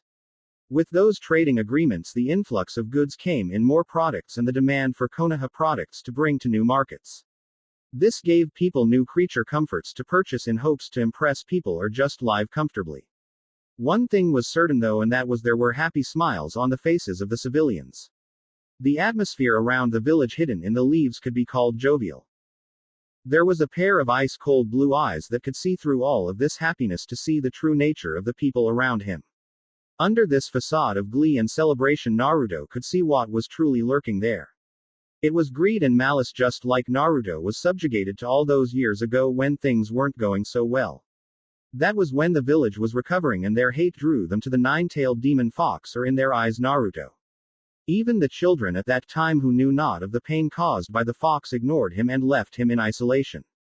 It was for that blind hatred and abandonment that Naruto had lost all attachment to people of the village aside from a select few.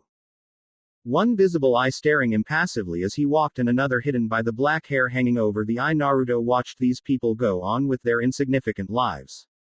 Naruto's figure most have gave him an air of professionalism, since the adults would give him smiles as he walked by, which he ignored. The only time Naruto showed any form of reaction was when a group of children around the age of 7 or 8 stopped in front of him and gave him bright smiles and small waves. That was the time Naruto nodded to them with the faintest of smiles on his lips. Those children had not done anything to contribute to his misery, and for that reason he would acknowledge them. People who had yet to be corrupted by hate have been protected from the world by their upbringing. Now Naruto didn't believe that meant they were sheltered. No, that just meant they had yet to see the true evil that the world could dish out. Natural death, while sad, did not fill a person with hate. Only the actions of another could create such strong feelings in a human being. If someone lost a loved one or thing thanks to the actions of another or a group, their heart would no doubt bear hatred. Naruto just happened to channel his hatred for the betterment of what he held dear instead of the path of the Avenger. Naruto continued on his stroll through the village's business sector, silently making his way to his original destination.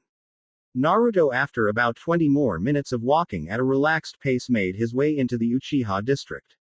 Naruto gazed around and pictured hundreds of Uchiha littering the streets, some nervous about their coup and others living innocently.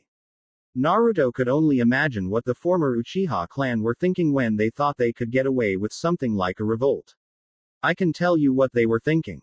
They thought that their eyes made them a force of nature. It was that thought that made Itachi kill them all, for their foolishness. The Uchiha would have had to first mobilize enough assets to defeat Minato, and as much as Naruto disliked admitting that alone would be challenging, then they would have had to deal with Hiruzen as well before they took over the seat of Hokage. Even if they managed to deal with those two Kage, then the Uchiha would have to battle with the other clans in the village to assume control of Konoha. That would be no simple task for another hidden village, let alone one clan.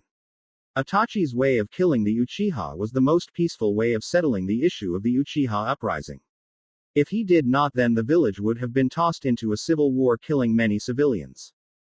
Fools so easily blinded by power were not meant to wield power, and that included the former Uchiha clan. Naruto also grouped Minato into that grouping since he allowed the civilian and council push around him, the Hokage around when they were meant to be simple advisors. Naruto found it amusing that out all of the Hokage, that he respected was the Senju brothers Hashirama and Tobirama. Naruto respected their power, however he by no means liked the two legendary Senju. It was impossible for a Senju and an Uchiha to like each other, but respecting each other was another story altogether. Naruto walked right up to a large clan house and knocked on the door and waited patiently for a response. Naruto allowed his focus to drift to the numerous empty buildings that were towering over the area, casting shadows of the past on the hollow ground. Naruto internally mused how long it would take for the council to try and raise the Uchiha district just so they could make more money. No, that would be the reason they would give, but in truth they would do that to try and wipe away the stain the massacre left on the village. Perception is reality. The soft sound of light, approaching footsteps knocked Naruto from his internal observations on the village. Naruto only had to wait a few more moments for the door he knocked on to open up. The person who had opened the door was Makoto Uchiha, one of the few people Naruto would say that he cared for in the village. Makoto had not changed much since Naruto had left. She still had long black hair and black eyes. To Naruto she appeared to have gotten shorter, but that was thanks to the growing he went through during his time with Mihawk and Itachi. Naruto's normally frozen blue eyes held an affectionate warmth in them as Makoto gasped before pulling the younger Ravenet into a motherly hug. Naruto slowly wrapped his arms around the Uchiha woman, returning the embrace. Itachi had told him that he was allowed to spare both his mother and his younger brother. At first he was to just spare Sasuke, but it seems that Kushina was able to convince her husband to keep her best friend, Makoto, alive. Naruto was glad to see the woman who was his mother in all facets of the word during his childhood, unlike Kushina. Naruto found himself being pulled into the house without a word being said, not that he minded Makoto brining him in. Soon Naruto and Makoto were sitting on a couch in what appeared to be the living room. The smile Makoto was giving Naruto made his heart warm with happiness and joy. Hanging around with two stoic, serious men like Itachi and Mihawk will often cool if not freeze one's emotions. Naruto took no time in returning Makoto's warm smile with a smaller yet equally affectionate smile. "When did you get back, Naru-kun?" Makoto asked, barely able to contain her excitement from seeing her surrogate son. "I just got back yesterday, but I couldn't visit you because I had some business to take care of with the Hokage." Naruto replied in an even tone, since thinking about Minato often drained him of any positive emotions he may have been feeling at the time. He planned on visiting Makoto if he had the time, but yesterday just did not allow it. He thought of sending a Kage Bunshin but decided he wanted to talk with Makoto in person. Using a clone to talk with Makoto felt just wrong, but that was only because of who it was. Naruto would have no problem with sending a shadow clone to address Minato or the council. "That is okay. I am just glad you are finally back," Makoto chirped happily, giving Naruto's hand a gentle squeeze. In reality she was more than glad. She was elated that Naruto had finally come back. Her relationship with Sasuke had all but deteriorated as more time passed after the massacre. Sasuke was so set in getting stronger that he dismissed Makoto's credentials, beveling she was nothing more than a housewife. Apparently Sasuke was not aware that Makoto was on par with Kushina in terms of strength, and those two were plenty capable Junin. "How was your training?" Makoto asked excitedly. Naruto went on to tell her how he and Mihawk left the village that night and started their journey for the Land of Iron.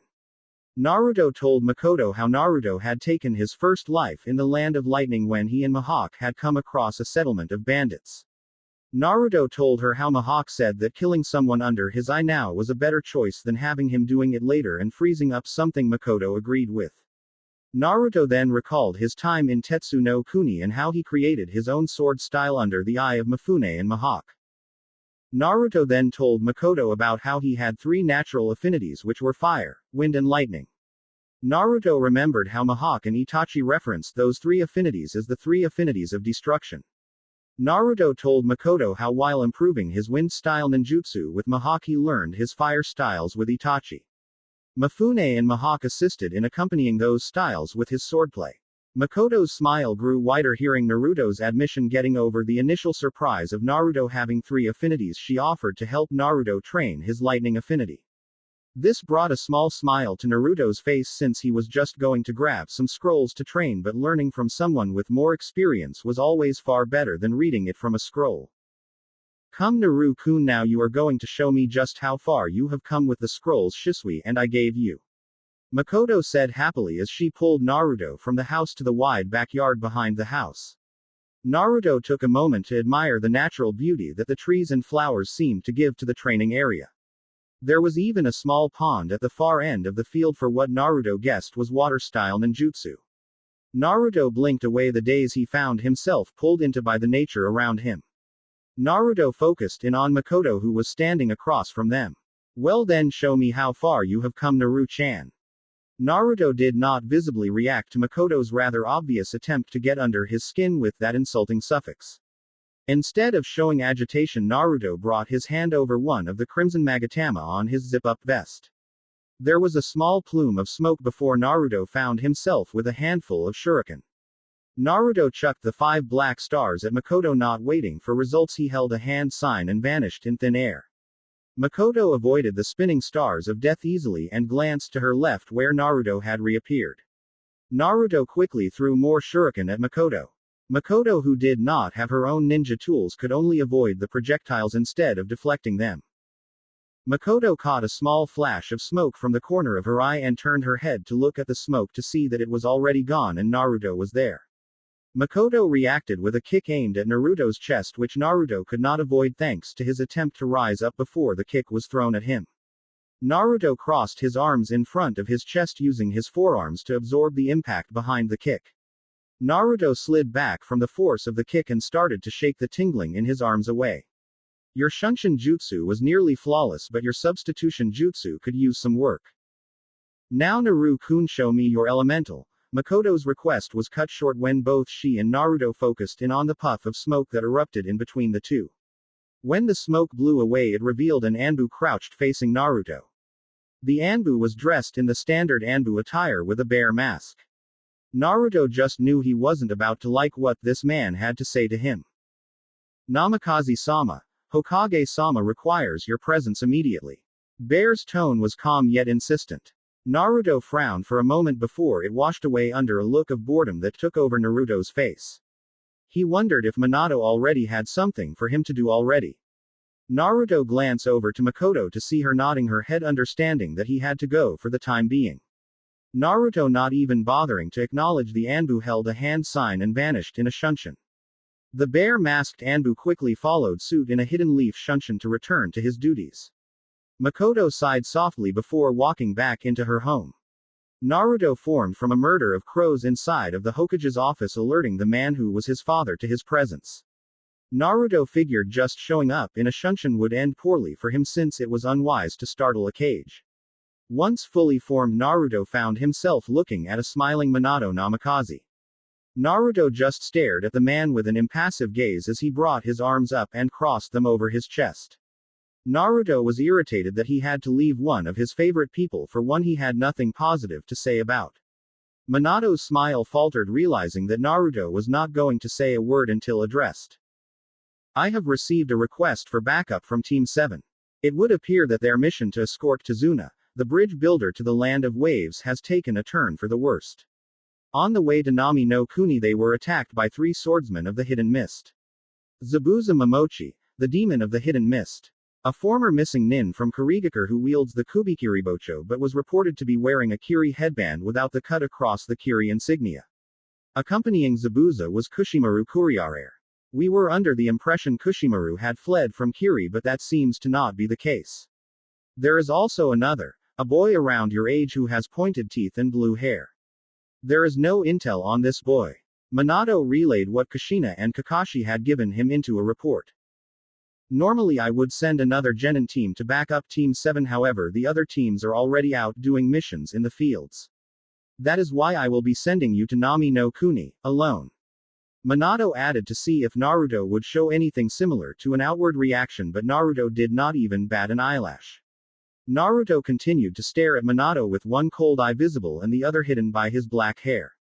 I am safe in assuming that you know where Nami no Kuni is. Naruto just nodded his head slowly to his cage's question. Minato waved his hand dismissing Naruto, who took his leave immediately via a shunshin since he had all he needed.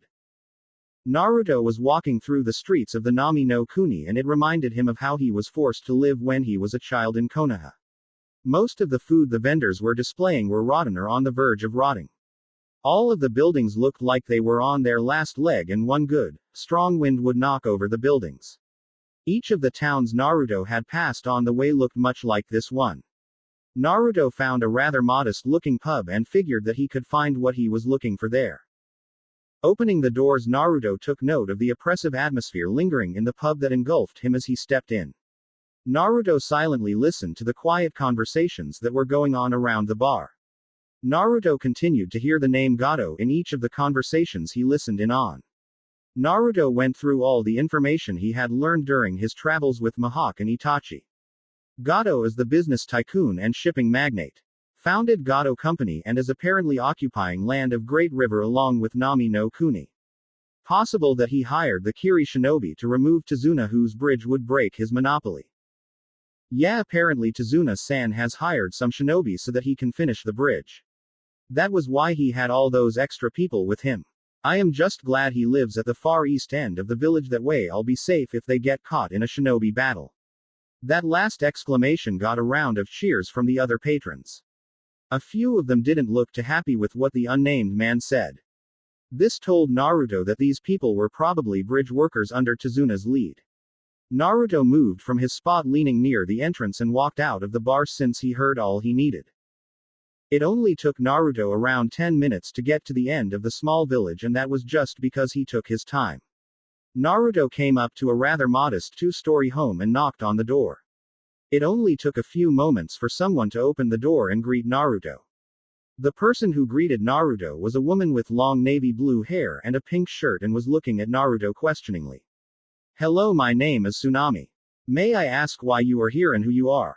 Tsunami asked politely as she kept the door partially open, shielding part of her body.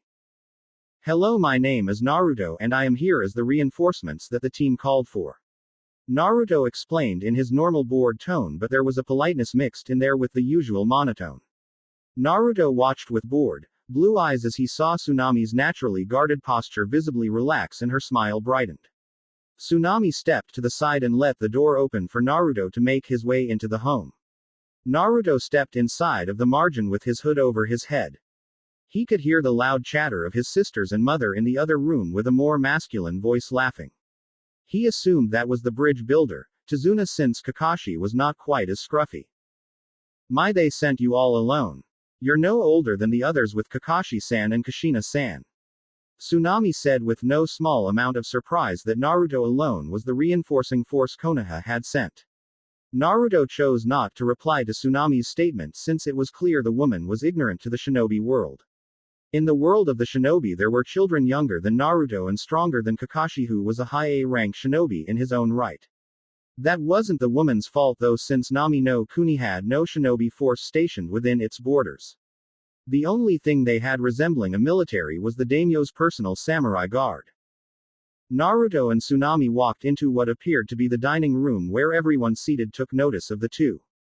Tsunami took her seat again and Naruto simply stood behind an empty seat with his hood hiding his face.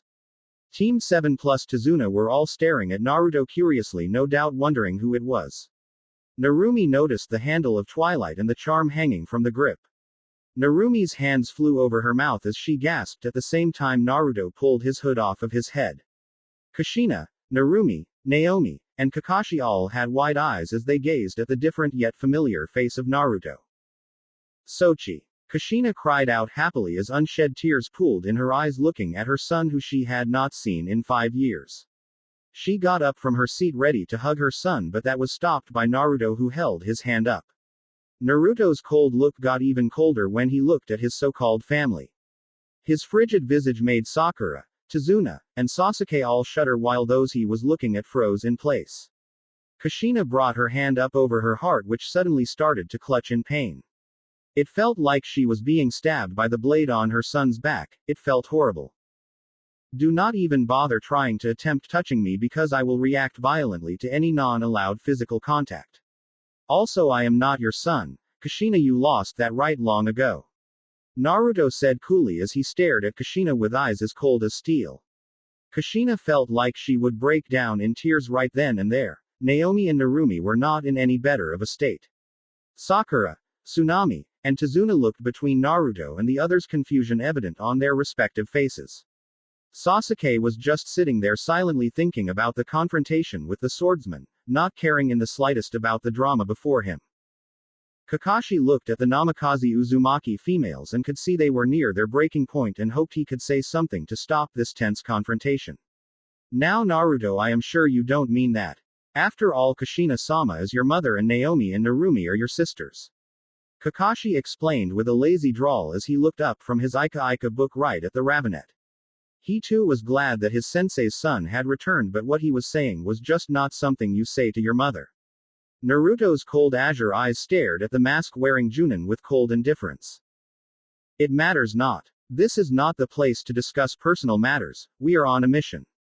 However, do not tell me what I mean, Scarecrow. Naruto warned the smut-reading shinobi with a cool tone that made the man cringe ever so slightly. I have been briefed on the mission already, so tell me what your plan is. Naruto continued on a more neutral tone, getting over the irritation speaking with Kushina caused him. Naruto had not even bothered to sit down at the table, which could be seen as rude but not to Naruto. No, he saw it as unnecessary. Kakashi closed the book once he saw Kushina staring at him murderously, and with a nervous chuckle he turned to face Naruto. I am going to work with Sasuke and Sakura in tree walking. Kakashi stated, simply getting curious glances from the two genin mentioned, wondering just what he meant. Naruto had to fight back a scoff when he heard Kakashi say that the pink-haired girl and the self-proclaimed great Uchiha had yet to master the simple tree-walking exercise. Just what had the academy and Kakashi been teaching these shinobi, and using that word was a stretch at best.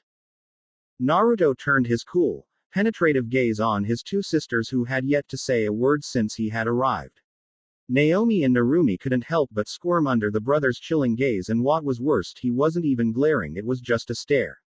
Narumi initially thought that Naruto had forgiven them when she saw he had her gift, but that quickly changed when Naruto spoke to their mother.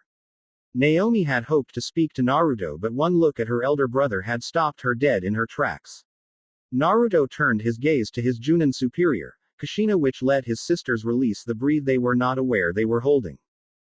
Kushina stared back at Naruto with a forlorn expression for an uncomfortable amount of time, to everyone else besides the mother and son. Kushina, snapping out of her somber trance, looked at her daughters, then to her son, and smiles faintly. I am going to teach Narumi-chan and Naomi-chan how to stay on the water's surface even when it gets stormy. You're welcome to join us. Kushina offered hopefully, a hope shared by her two daughters, who were all looking at the same person hopefully. Naruto looked at his family and was not surprised that they were further ahead than the other two. However, they were still behind him. I have no need for that training. I will watch the house. Naruto stated plainly and turned to leave the room when someone voiced their opinion. Even if you are the Hokage's son, you are still weak. That's why you act like you already know this stuff. Just so you can show off. Team 7's Uchiha stated ignorantly as he stared at Naruto's back with a smirk on his face. Naomi and Narumi were openly glaring at the Uchiha for insulting their brother like he just did. Sakura was glancing between the two worryingly, because while she was Sasuke's #1 supporter, Naruto was the Hokage's son, and something about Naruto that made Sakura very nervous. Naruto slowly turned around to regard the Sasuke, who was still smirking arrogantly at him. Then it happened, a quick flash of amusement invaded Naruto's usual cold, blue stare. Oh, is that so? Then perhaps I can beat you down, just like I did yesterday. Naruto suggested with his own smirk as he watched the Uchiha's face twist with agitation. Naruto was amused to see how easy it was to anger what he saw as a spoiled brat. He no doubt remembered how easily Naruto defeated him. Naruto thought that Sasuke was about to leap over the table and try again, but fortunately for Sasuke, Kakashi acted first this time and calmed him down. Naruto turned back around and left the house, jumping on to the roof and adopting a meditative stance as the other genin went out to perform their chakra control exercises.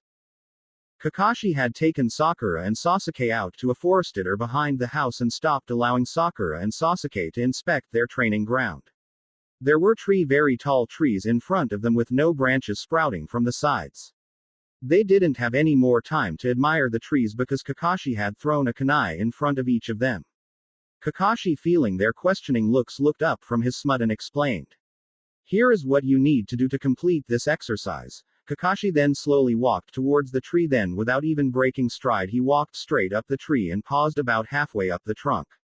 To complete this exercise you must apply the correct amount of chakra to the bottoms of your feet. Use those kunai to mark your progress. Kakashi dropped from the tree he glued himself to and walked over to a smaller tree behind Sasuke and Sakura to supervise their training. Sakura leaned down and picked up the ninja tool, looking at the tree with an unsure look. Sasuke snatched up his kunai and without a second thought rushed at the tree. Sasuke had taken a few steps up three before he was blown off the tree, but not before he slashed the bark. Sasuke got off of his back with a growl as he glared at the tree as if it was a living human who had just insulted him, a rather comical sight. That is what happens when you use too much chakra, Sasuke. Came Kakashi's lazy drawl, which Sasuke didn't even bother to respond to. Picking himself up, Sasuke attacked the tree once more, this time with Kakashi's advice in mind. Sasuke's momentum carried him past his original mark and Sasuke thought he would make it this time. That was when his feet slipped off the bark, and as he plummeted down he managed to cut the bark with the kunai before it was too late. And that is what happens when you do not put enough chakra under your feet.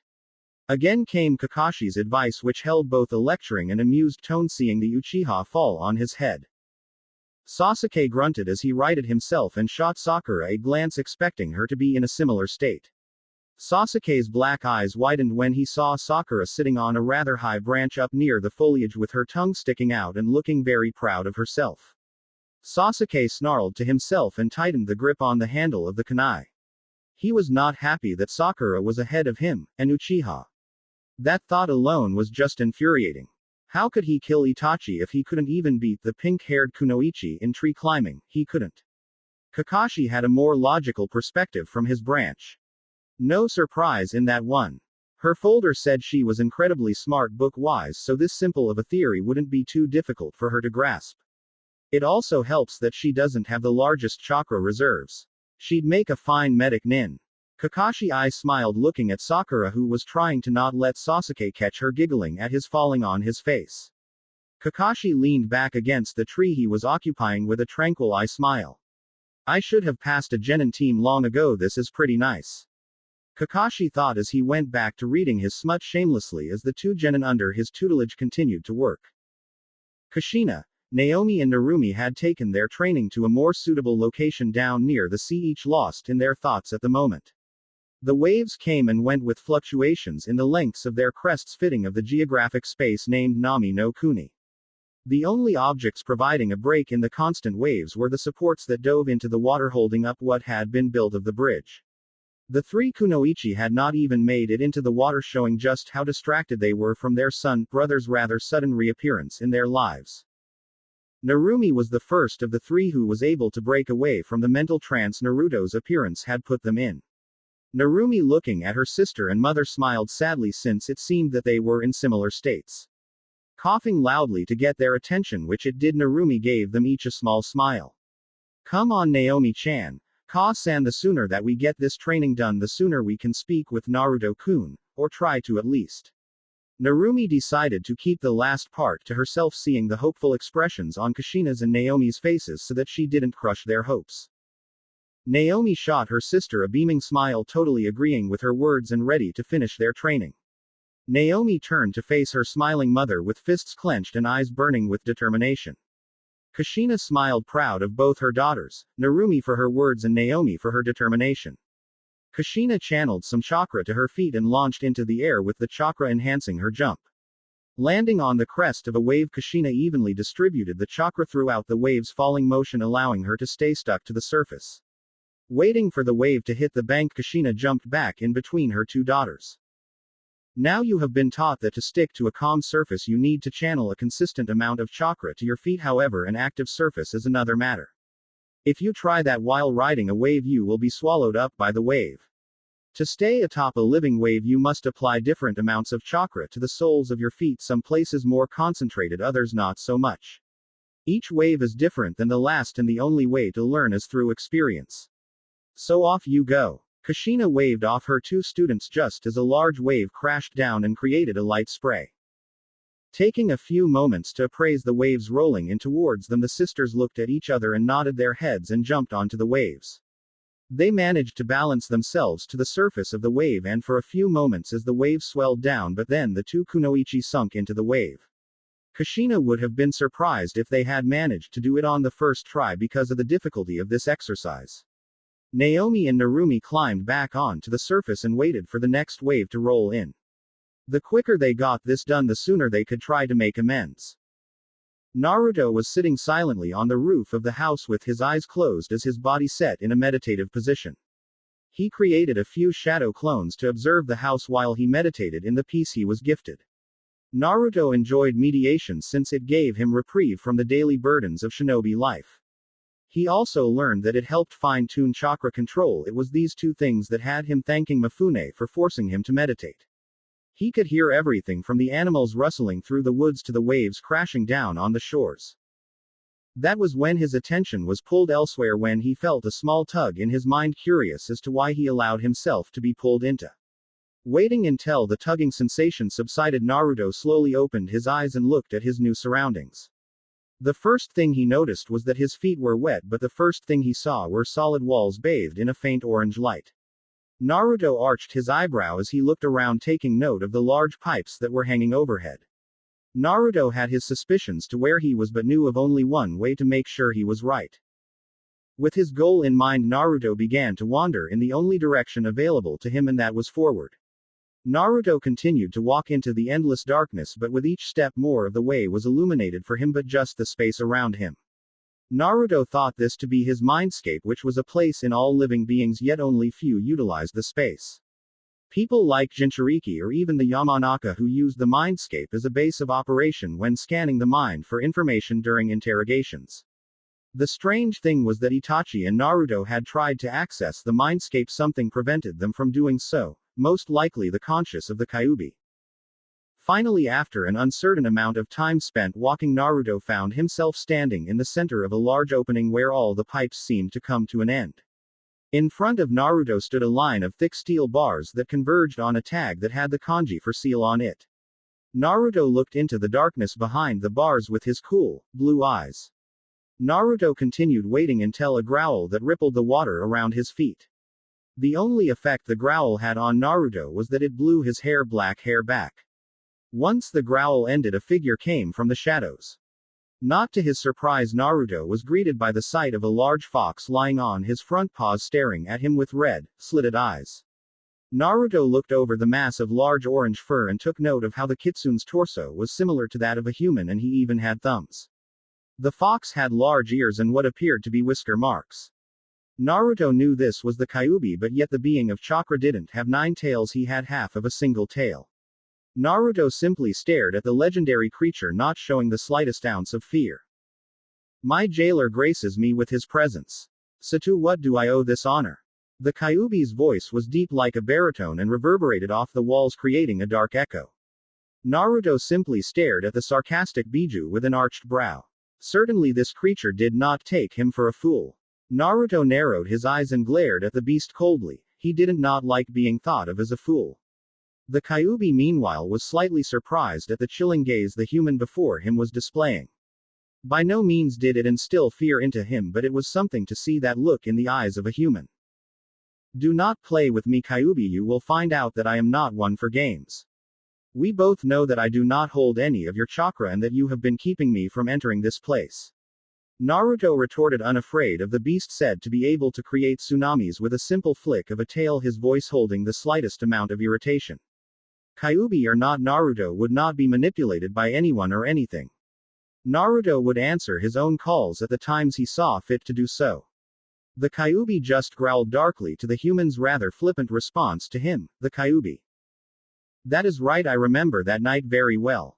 Your father and mother took my chakra from me and sealed them into those 2 girls while leaving you with nothing but my conscience, quite the parental thing to do for their eldest son. The Kyuubi snarled, showing off his glowing white fang to Naruto, who stood there motionlessly, his eyes closed. The Kyuubi was mentally preparing himself for Naruto to lose his cool facade and scream at him. Naruto opened his eyes, revealing to the tailed beast his Sharingan blazing angrily at the beast. The Kyuubi's eyes burned with rage, remembering all the times he was hypnotized by those cursed eyes. You will never call that man or that woman my parents ever again, or there will be severe consequences. Do you understand me, Kyuubi? Naruto's voice was dark and dripping with animosity for the two people that the Kyuubi called his parents. Naruto did not care if this was the legendary Nine Tails. He would not stand for such. Kyuubi decided he would avoid antagonizing Naruto on that matter any further, because with his lack of chakra he would no doubt be especially susceptible to a genjutsu. That didn't mean he would not continue to belittle and insult the human before his eyes. Finally, you show those wretched eyes to me. Now take a few steps in so I can gouge out those eyes and crush them under my paw. The Kyuubi demanded of Naruto with an angry bellow that made the water splash up. Naruto brought his arms over his chest and crossed them, staring at the Kyuubi with an impassive Sharingan gaze that reminded the Kyuubi of Madara. The Kyuubi had his tails; they would no doubt be swaying about angrily as he stared down at Naruto. Naruto of course did not listen to the Kyuubi's demand, not that he thought the Kyuubi could hurt him without his chakra. So you know of my Sharingan? I guess that would mean you would have looked into my memories. Naruto said, more to himself than to the Kyuubi, who must have realized it since he didn't respond. Naruto let his red eyes drift to where he could see a half-orange, bushy tail resting on the floor, which gave him a question to be asked. Why are your tails missing? The question was blunt, with no sign of an ulterior motive. The Kyuubi could not sense anything negative coming from the Sharingan wielder. Not greed, hatred, or even ambition. It was like looking into a void. The Kyuubi of course went through the memories of the young human and was impressed with what he viewed. Despite all of the rather cruel acts that the other humans had performed on him, Naruto had not blamed his presence for the human's actions. Naruto thought nothing of him. There was nothing negative nor positive. There was only respect for what he was capable of, nothing more. What the Kyuubi did uncover was that Naruto had no love for most of the village, his family included. The Kyuubi didn't respect Naruto. Not by a long shot, but he would answer the question since the boy was able to see through the world's hatred towards him. Even someone like the Yondaime Hokage, who your people hail as a legend, cannot completely suppress me. Only a god or the sage could have done that. I can feel the chakra slowly resonating in my consciousness. I assume it is because of your proximity to the two sources of my chakra. The Kyuubi started with a prideful tone that faded to nothing more than an informative one by the end. The Kyuubi could only speculate as to what was happening since he had never had his yin and yang chakra sealed separately, let alone his consciousness in a third body. Naruto nodded his head, taking the explanation as fact, since it did make sense that chakra as potent as the Kyuubi's would somehow find its way back. Naruto knew he would need help in the future, and what better ally than the Kyuubi? Now he wasn't foolish enough to believe the being of malice and destruction would trust him right away, but he could take a step in the right direction. I see, that makes sense. Is there anything I can do for you for answering my question? Naruto offered, but held his hand up when he saw the Kyuubi about to give his request. Aside from unsealing you, because then you'd fade without the correct amount of chakra to sustain yourself, that, and I am not sure how this seal works yet. The Kyuubi of course did not expect Naruto to be so logical when it came to his unsealing. He thought Naruto would have just yelled about how it would kill him. Showing nothing except the usual snarl, the Kyuubi stared at Naruto. I grow tired of going through your memories, and I'd like to see the outside world once more. If you tear off a piece of the tag, I will be able to see what you see, hear what you hear, and feel what you feel to an extent. It will also create a communication channel between us. The Kyuubi said while staring at the shinobi with discerning eyes, trying to pick up on emotions that weren't there. Naruto stared back into the red eyes of the Kyuubi with his own red eyes for what may have seemed like an eternity to anyone who wasn't the Kyuubi or Naruto. Naruto let his arms drop to his sides and took a few purposeful strides forward, where a cyclone of water raised him up to the seal tag. Pinching his fingers around the top left corner of the tag with a swift pull, he ripped off the edge. There was a brief flash of pain that made Naruto fall to the floor, hunched over in pain. Naruto righted himself once the pain subsided, looking at the Kyuubi, his red eyes fading back to ice-cold blue.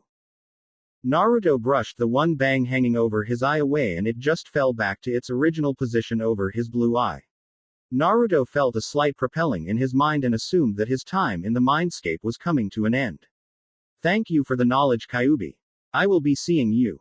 Naruto waved over his shoulder as he retreated into the hallway he had come from, ignoring the Kyuubi's rather loud scoff. With his pseudo-container gone, the Kyuubi retreated back into the darkness and let himself be claimed by sleep once more, since the connection took a lot from him thanks to his lack of chakra. It had been 3 days since Naruto had opened up his senses to the Kyuubi, and he had yet to hear from his tenant. Naruto guessed he was simply taking a nap, since he seemed kind of lazy to the young shinobi. There had been a number of interesting moments that had happened over the last 3 days. One of those moments was when he was confronted by Team 7 seeking answers which he did not give them. Sasuke was not happy with Naruto's choice and tried to force the answers out of him, but Sasuke quickly found himself unconscious on the ground. The other incident he found amusing was when his so-called family tried to convince him to eat dinner with them. Naruto immediately declined and walked away from the group of people that gathered around the table. That was when Tsunami's brat Inari had come downstairs and so surely proclaimed that they knew nothing of misery and pain. Naruto was sick of listening to the spoiled brat and released a wave of potent killer intent to silence the child. With that, Naruto left the house and didn't return until everyone was sound asleep, since he didn't want to deal with conversation. Naruto was following behind Team 7 and Tazuna as they walked towards the bridge Tazuna was creating that happened to be the source of these problems. Kakashi had insisted that Naruto follow his orders and join the formation that he had come up with. Naruto refused, reminding him that his mission was to provide combat support while their mission was to protect the bridge builder. Kakashi had not bothered him with his foolish attempts to pull rank since that altercation. Naruto took note of how the mist started to thicken as they walked closer to the bridge. That was when there was a rush of information hit Naruto. A shadow clone he left to guard the family, since it would be logical for someone to try something against Tazuna's family. Naruto's assumption proved to be true when 2 wannabe samurai cut through the front door of the home. Naruto's clone watched from behind the samurai as they threatened Inari and moved to take Tsunami hostage. That was when his clone struck, cutting the tanned samurai's hand clean off, making the man howl in pain. The clone was feeling kind, so he retreated outside so that the woman and child would not be forced to watch 2 deaths. The samurai quickly followed him, and the clone used his twilight and quickly drove the katana through the pale man's heart and removed the head of the tan man. Naruto burnt the 2 bodies before he went to check on his hostess and her son. Tsunami and Inari both thanked the clone and hugged him, and that was when the clone dispelled, leaving them alone. What is the meaning of this? Tazuna's gruff voice cried in shock, knocking Naruto out of his momentary introspection. Naruto watched indifferently as Tazuna kneeled down by one of the injured workers, who muttered something Naruto did not care to hear. Kakashi had revealed his Sharingan, and Kushina and readied herself as well. The untrained genin all started to look around nervously while Naruto calmly readied twilight. Naruto knew this would be a good test of his swordsmanship. A duel with any of the ninja swordsmen of the Hidden Mist would be a good test to see how far he had come. Naruto and the rest of the Konoha nin watched as 4 figures came to in the mist.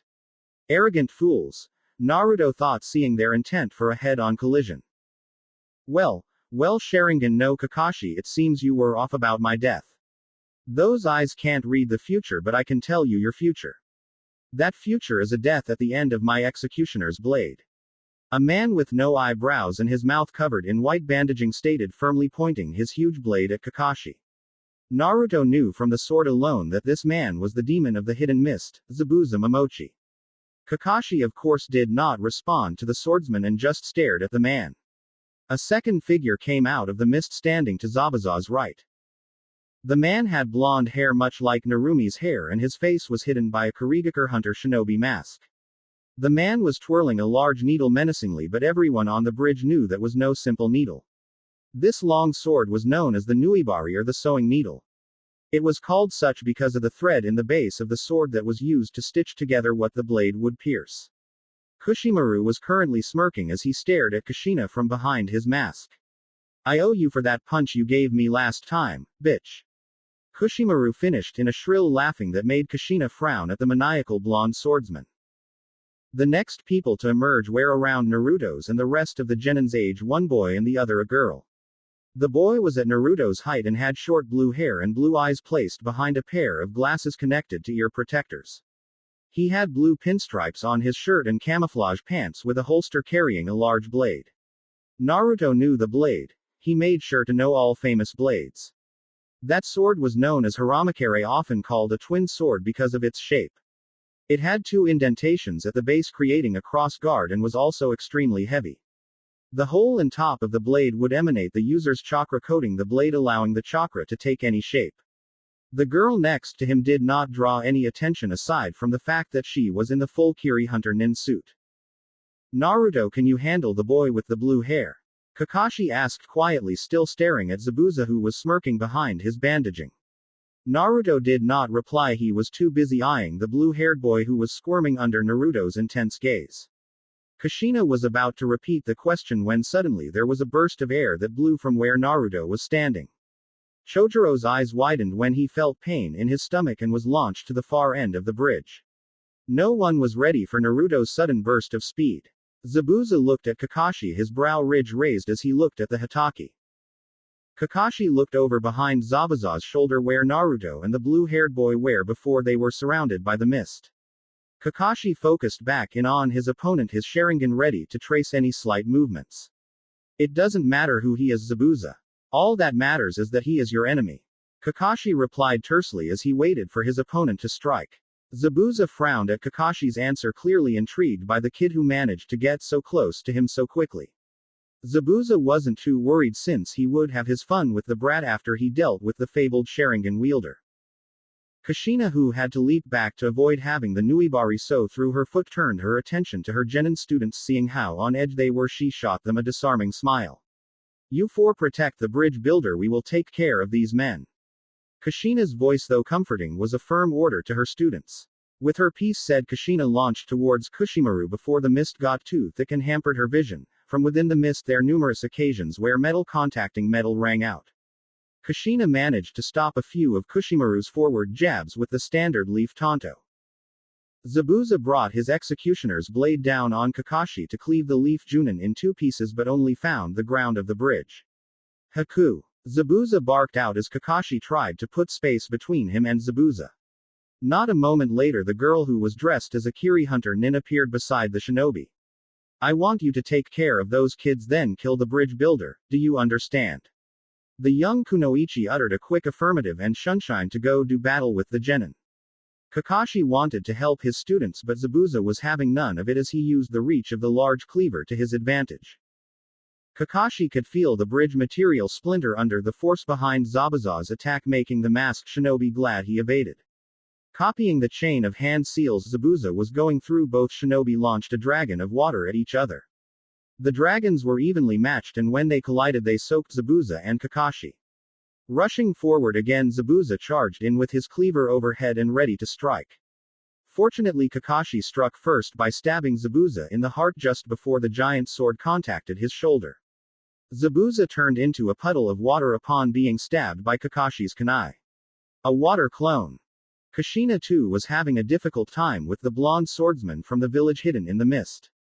Kushina was trying to land a punch to the thin shinobi using her super strength that she learned from Tsunade, though not quite at the Sanin's level. However, Kushimaru was excellent at avoiding strikes, something he needed to be able to do since his weapon provided little defense. Kushina looked to the truly evil shinobi's hands and found them empty, however she could not think on this development because there was something digging into her shins. Looking down, the female Uzumaki spotted a shimmer break the veil of mist that surrounded the 2 ninja. Choto Ninpo. Earth Spider Sewing. Kushina created a shadow clone and had it throw her into the air, avoiding having her knees being removed from her shins. Kushina watched as Kushimaru pulled on the thread and returned the needle to his grip for his next attack. Kushina dropped down but landed on top of the thin threads that Kushimaru spread throughout the space. Man, I haven't been out in the field in so long. It is a good thing that I had Minato help me with my wind ninjutsu. Kushina went through her hand seals at a very impressive pace for one who had not been on active duty for some time. Wind release. Great breakthrough. Kushina's jutsu slammed into the blonde-haired swordsman and knocked him back, but also cleared up the battlefield, effectively dispersing the mist. Kakashi joined back up with Kushina, both of which were slightly winded for different reasons. Zabuza and Kushimaru also took this time to regroup with each other. Zabuza had cuts on his arms and across his torso from a few close exchanges with Kakashi's kunai. Kushimaru's mask was chipped at the jawline, revealing the man's angular chin. The wind jutsu Kushina had used had blown some thread that was loose up and cut Kushimaru. The battle had taken its toll on each combatant. Kushina, seeing a new opponent, charged at the eyebrow-deficient shinobi with her fist reared back to strike. Zabuza was questioning the sanity of the red-haired woman until something told him to block the punch.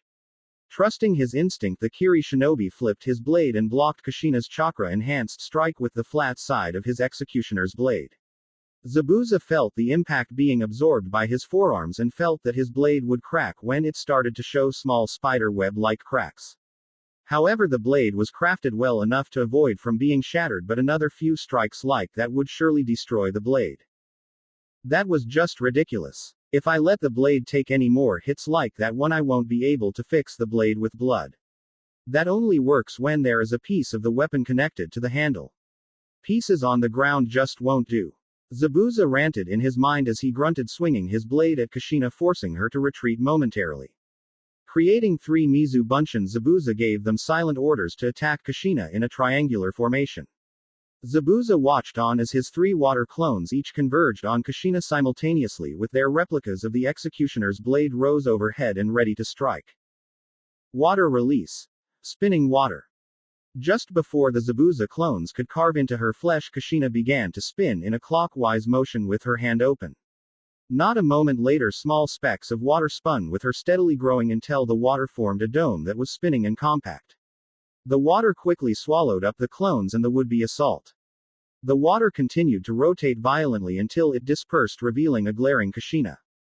Thank goodness that Hitomi-chan taught me the basic principles of the Kaiden before she passed on. Kushina thought with a sense of relief as she pulled a few kunai from the holster on her thigh and coated them with water. Choto Ninpo. Falling threads. Kakashi watched as the black wire-like thread from the Nuibari fell towards him with great speed while covering a great area. Kakashi went through signs with his hands, and suddenly a small concentrated ball of fire spewed out from under his mask and at the incoming threading. Unfortunately, the ball of fire could not burn through the chakra-enhanced thread, which led to the scarecrow shinobi being sliced by the wires. Kushimaru let out a high-pitched giggle, seeing the shocked look in the eyes of the Sharingan shinobi. Kushimaru's celebrating was cut short as he received a strong shock. Surprised, Kushimaru looked to see an electrical current traveling down the metal thread, showing that Kakashi was actually a lightning clone. A Raiden Cage Bunshin. Kushimaru thought in surprise and clenched teeth, the electrical current affecting his slender body. The strong current was making each of his muscles contract, temporarily paralyzing the blonde shinobi. Kakashi, who was sticking to the underside of the bridge until his clone was destroyed. Kakashi, not wanting to waste any time, gripped his wrist and started forming his personal assassination jutsu, the lightning bolt cutter, Reikiri. Walking up to the immobile man, Kakashi brought his arm back and thrusted the lightning bolt cutter forward towards the man's heart. Just before Kakashi could kill the shinobi, Kakashi had to leap back as the Nuibari cut just under his Sharingan eye. Kakashi wiped the blood from under his eye as he looked at Kushimaru, who was giggling like a crazy man. Kakashi saw a thread tied around his wrist and that the sewing needle was coming out of the bridge. Kakashi pieced together that he must have grounded the current and thus was allowed to move. Kakashi felt another presence appear next to him to see a slightly bleeding and winded Kushina. Zabuza joined Kushimaru, repairing his blade with his own blood as Kushimaru cut the thread around his wrist with the Nuibari. The battle had taken its toll on each of the Junin. The 4 Junin-level shinobi each looked over at the dome of ice mirrors with different expressions. Narumi, Naomi and Sasuke were each looking at a different mirror of ice, but the sight was the same, a girl dressed as a hunter nin. The Leaf Genin could not keep up with the speed Haku showcased by transferring mirrors. Each of the Leaf Shinobi tried to hit the Kiri Hyoten user with their ninja tools with no success. They decided to leave Sakura out to protect Tazuna since she couldn't provide much in the way of help. Naomi tried to make a break to escape the dome of mirrors so she could attack from the outside of the structure. Haku quickly transported to the mirror closest to Naomi and punched the fellow Kunoichi in the gut before tossing her back to the other genin of Team 7. There is no escape, Konoha Shinobi. I do not wish to kill you, so I request that you hand over the bridge builder and you will leave with your lives. The feminine voice seemed to come from each direction, only making the threat all the more real. Sasuke was mentally questioning how this girl was stronger than he was, he an Uchiha. He silently wondered how things would change if he had awakened his Sharingan. Narumi and Naomi were wondering if they could destroy the mirrors and break through the dome. The three genin shared the same thought unknowingly and acted simultaneously, facing opposite directions. Fire release. Grand Fireball. Water release. Water Javelin. Wind release. Dancing Blades. In came the shouts of Sasuke, Narumi, and Naomi as they launched off their respective jutsu, hoping to eliminate one of the mirrors trapping them. Sasuke's fireball merely melted the corners of the mirror he targeted. Narumi's javelin, consisting of water, buried itself into the mirror across from her, but instead of the mirror shattering, the javelin fell apart. The 10 wind blades cut the mirror Naomi targeted, but the cuts were just superficial. The Konoha genin could not believe that the damage was minimal at best. More so Sasuke, since his jutsu was to have melted the creation of ice. Those levels of attacks will not break my ice. I am sorry that I have to do this, but it is my mission and I can't fail, Zabuza-sama. Haku released a pulse of chakra into her technique, spreading it to the mirrors. The chakra given to each mirror instantly repaired the damage, leaving the mirrors appearing as if they were brand new. Haku went to the mirror positioned above the leaf genin's heads and pulled out 10 Senbon needles, coating them in ice. Crossing her arms over her chest, holding a needle between each knuckle, took aim at the clueless Team 7.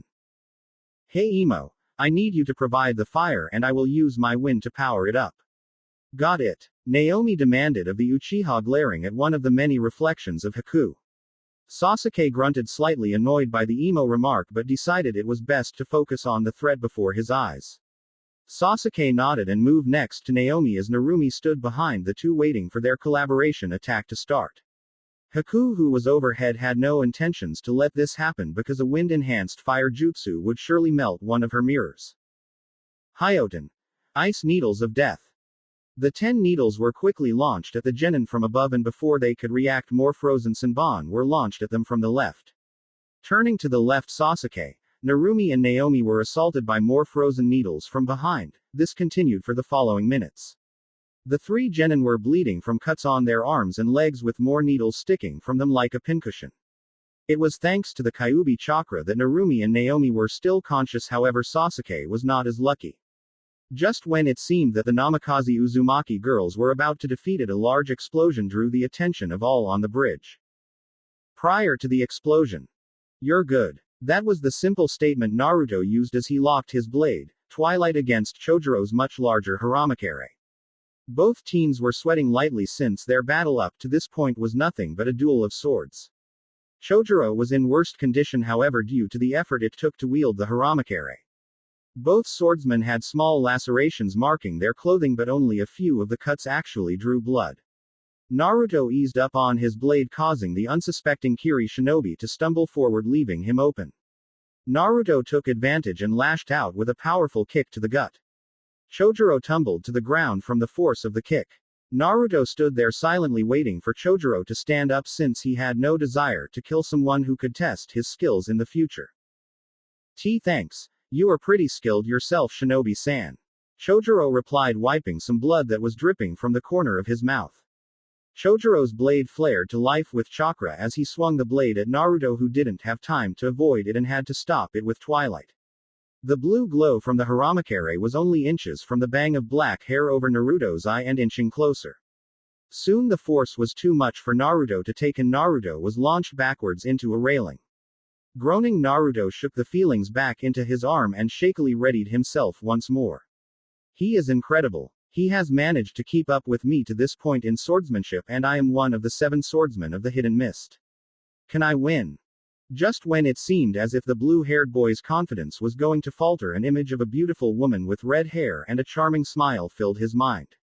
With his resolve strengthened, Chojiro lifted his blade up again and tried cutting Naruto down, missing by the narrowest of margins, cutting through the rail.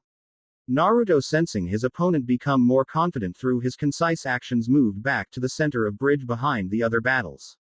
He has gotten a lot more aggressive and energetic. What happened? Naruto asked himself, avoiding sword strikes from Chojiro, backpedaling. Naruto suddenly saw Chojuro preparing something and quickly tensed himself. Soto Ninpo. Haramakare Hammer. Naruto watched as Chojuro's blade changed from a twinsword into a bulkier, much wider shape to fit what Chojuro was trying to do.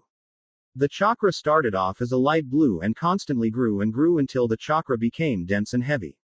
It was clear that holding that much chakra was physically taxing as the sweat poured from Chojuro's forehead. Chojuro with a war cry swung his sword down, propelling the thick wall of chakra down on his black-haired opponent. The sight of a huge wave of chakra would have unnerved any genin. Fortunately, Naruto was already preparing for something along those lines. Kami no Kanamai. Crossing dimensions. Naruto, who was preparing his move ever since Chojuro's blade had started to change its shape to what it was currently, Naruto acted quickly by slashing the air twice. The first time the slash left an arc of red energy floating in front of Naruto, the second slash left an arc of clear energy. The first slash felt incredibly hot as it started to compact itself into an orb, as the second slash did the same with a light humming. This technique used Naruto's elemental chakra and compacted them, making their destructive qualities much more concentrated. The white orb and the fiery red orb slammed into the chakra wall, and the result was instantaneous. Boom. The wind orb compressed and created a small vacuum sphere, and the fiery red orb and combustion to the attack. Chojuro's wall of energy was also very volatile, so the result was rather impressive, a small blast of fire which no one on the bridge saw. Each battle on the bridge came to an end, and they all stared at the large cloud of smoke surrounding the point of contact. Everyone stood silent as they waited to see who would step out of the smoke, if anyone did. It took a few tense minutes for the smoke to clear away and reveal Naruto and Chojuro to the others. Both were on one knee, using their respective blades to keep them up. Both boys' clothes were burned in various places from their proximity to the explosion. No one moved or said a word. Then a sound broke the eerie silence. Clapping. That was the sound that pervaded the silent bridge, the sound of hands being brought together over and over. Naruto didn't bother in turning his head to take in the view the rest of the shinobi on the bridge had. Naruto's empty, blue eyes could see the surprise in the eyes of the Kiri team and the confusion in the Leafs. Naruto could feel a large group of people coming closer to his back, but then they stopped a few feet short of his position. The raven-haired shinobi knew that whatever was behind him was something that was an unexpected variable to this situation. The two teams of shinobi regrouped with their comrades, all of them aside from Naruto, who was still relaxed in his spot. Zabuza looked downright furious as the killer intent rolled off of his muscular frame in spades. The potency of which unnerved both Haku and Chojuro, as Kushimaru was looking on while twirling his sewing needle. Gato, what is the meaning of this? Zabuza demanded, staring murderously at a short man dressed in a pinstripe suit with a really shabby cane in hand. This man was the shipping magnate, Gato, who had been creating a number of monopolies in maritime trading. The suited midget was surrounded by hundreds of thugs, each wearing a smug grin on their faces. Well, I realize that I am paying you Kiri shinobi way too much for the results you are giving me, especially when the demon of the hidden mist comes back licking his wounds after a small skirmish. So I hired these fine gentlemen to finish you off after your battle, saving me quite the lump sum of cash. Gato said smugly, his nasally voice grinded against the ears of the shinobi, reminding them of nails on a chalkboard. The horde of thugs chuckled at the look of rage on Zabuza's face, believing their superior numbers would win them this battle. Before Zabuza could retort, a random thug spoke up from the front of the group. Hey guys, let's hurry up and kill these idiots and take those women and have some fun. The thug exclaimed, eyeing Kushina, Narumi, Naomi and Haku lustfully. This exclamation got a round of agreeing opinions from the other men. Kushina snarled at the men as Haku, Narumi and Naomi squirmed uncomfortably. No one took note of how Naruto's eyebrow twitched hearing the scum's words. Naruto may not have liked his family one bit, however there were a few things that he hated even more, and that was rapists along with bigots. They spread unnecessary hate in the world, corrupting it with their animalistic behavior. Gato took one of his hands off of his cane and held his hand up in the air, silencing the chatter coming from his hired goons. No one could see where his beady eyes were looking behind his sunglasses. Tapping his cane on the bridge, Gato gazed at Naruto's back with a frown, obviously not pleased that the boy had not even acknowledged him. First, I want you to kill the brat.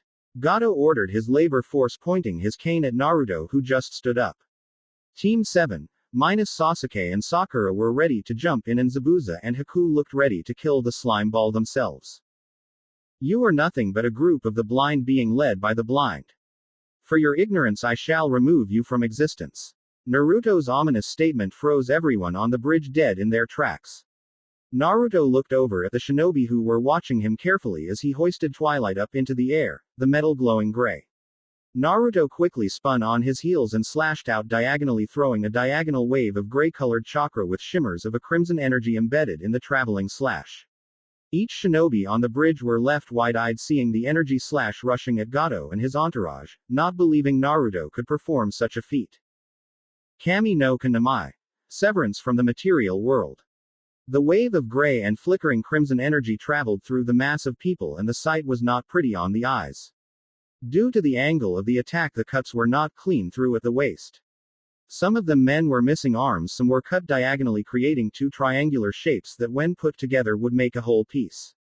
The one happening that really stuck out was the explosion of blood that shot into the atmosphere. The blood fell like rain over that section of the bridge, a truly awe-inspiring yet gruesome sight. The other genin all felt the need to empty their stomachs while Kushina and Kakashi looked indifferent to the scene of mass slaughter. Zabuza and Kushimaru, who had his mask on, were smiling because it reminded them of the bloody mist period in their village. Naruto put Twilight back on the small of his back, the charm floating from its chain as Naruto walked through the piles of random body pieces that were severed from his attack. So I was not seeing things when that crimson energy mixed with my chakra during my spar back in Konoha. I suppose I am subconsciously channeling minuscule amounts of the Kyuubi's chakra into my techniques. Naruto mused, walking through the field of gore, stopping at the severed skull of the shipping magnate. With his glasses shattered, Naruto could see the look of shock plastered on Gato's face just before he died. Shaking his head, Naruto kicked the man's head off the bridge and into the roaring waves below. Naruto walked towards the other end of the bridge where his team was looking at him with awe, or at least the genin were. Naruto walked past the Kiri team to get to them and saw the Kunoichi looking at him like he was a riddle yet to be solved. As Naruto got even closer, Haku blushed faintly when she got a clear look at Naruto's face, which she thought to be handsome. Naruto saw the blush since Haku had taken off her mask but made no comment. As Naruto passed her, he whispered something that changed Haku's entire opinion on the young man. Evil like that has no place in this world. Haku found herself nodding without even knowing she was doing it. Naruto simply stood next to Tazuna with his eyes closed and without saying a word to his temporary team. Tazuna meanwhile was staring at Naruto with a tremendous amount of respect because with one swing he had freed Nami no Kuni from its tyranny.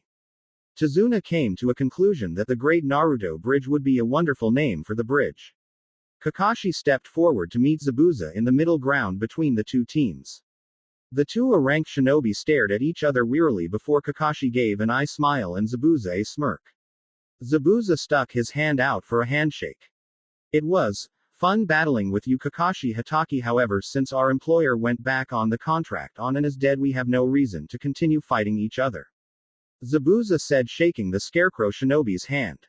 It was a thrill for Zabuza to cross paths with someone so skilled. Zabuza knew he was a battle-thirsty man and had no problems admitting it to himself or anyone for that matter. Kakashi, who shook the man's hand, was glad that the fight was over since he wouldn't call the battle fun. He just wanted to go home and rest from this C-turned-a-rank mission. Kakashi, we aren't letting them go, are we? They are our enemies. We need to finish what we started. Sasuke voiced his opinion on the matter, still seething over his defeat at the hands of the ice-release Kunoichi. Sakura, who usually sided with the power-hungry Uchiha, did not agree with his sentiment this time. She was glad that all the fighting was over and had no desire to rekindle the conflict. The Namikaze Uzumaki girls were just wondering how this was going to play out. Naruto opted to stand silently next to the bridge builder, letting Sasuke's ignorance speak for itself.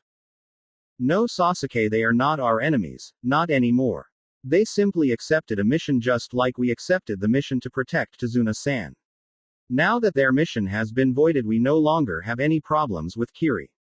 It was Kushina who explained the situation to Sasuke, who looked none too pleased with the explanation given.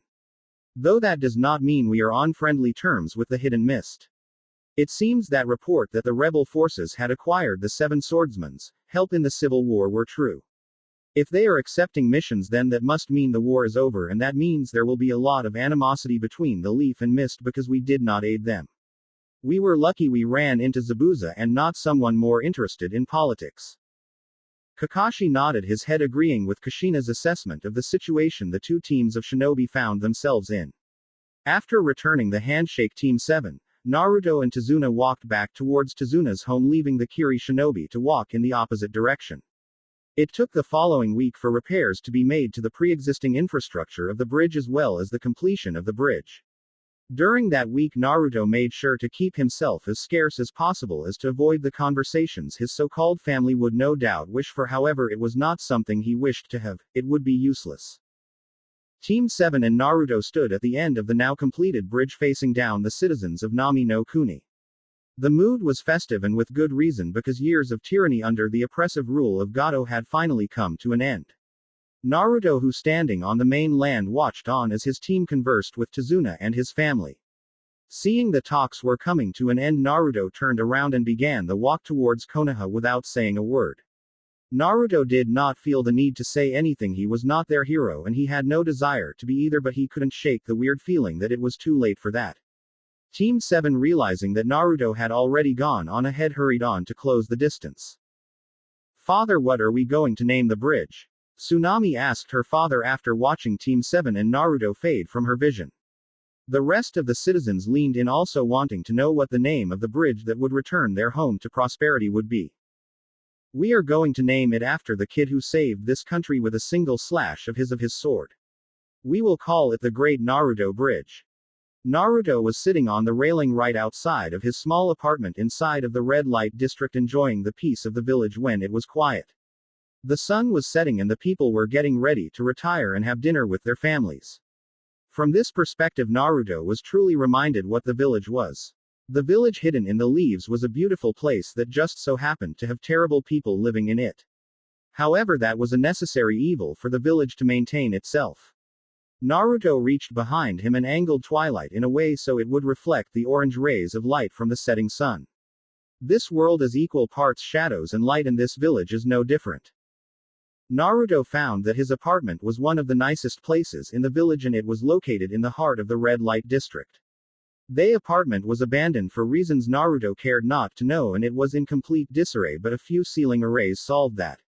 Apparently no one wanted the apartment complex, and that was fine. It was thanks to that Naruto could find peace here. Naruto would have taken to watching the village from atop the Hokage monument, but he found it to be too close to the Namikaze compound, so that was immediately off his list. Naruto sighed softly, closing his eyes, allowing the orange glow of the falling sun to bathe his seated form. Taking twilight and placing on his back, Naruto looked behind him and was looking at the porcelain Anbu mask of Agent Sparrow. He had sensed the man the second he entered the small block and was waiting for whatever it was he had to say. The man must have picked up on this, because as soon as he had Naruto's eye, he was ready to speak. "Hokage-sama requests that you visit him at the Namikaze compound." Even though he said request, Naruto knew that it wasn't a request, this was an order from his cage. "All I need to do is think of his home, and the man requires my presence. I swear, Kami, you must take some sick pleasure in seeing me in misery." Naruto mentally addressed the deity of creation with a narrowed glance at the sky. Naruto stood on the railing and glanced over his shoulder to see that the Anbu operative had already taken his leave. Naruto closed his eyes and his body soon broke into a number of crows that flew towards the Hokage monument. It only took a few moments for the crows to converge on the head of Hiruzen Sarutobi and Naruto to form. Naruto took his time walking through the woods that provided the natural cover for what he once called home. Naruto walked through the forest with his hands inside of the pockets of his gray zipped-up vest and hood over his head, creating a shadow over his face. Naruto saw the gate to the compound was already open, no doubt for his arrival. Naruto walked down the path and could see that the front door was open and there was some talking he heard from inside.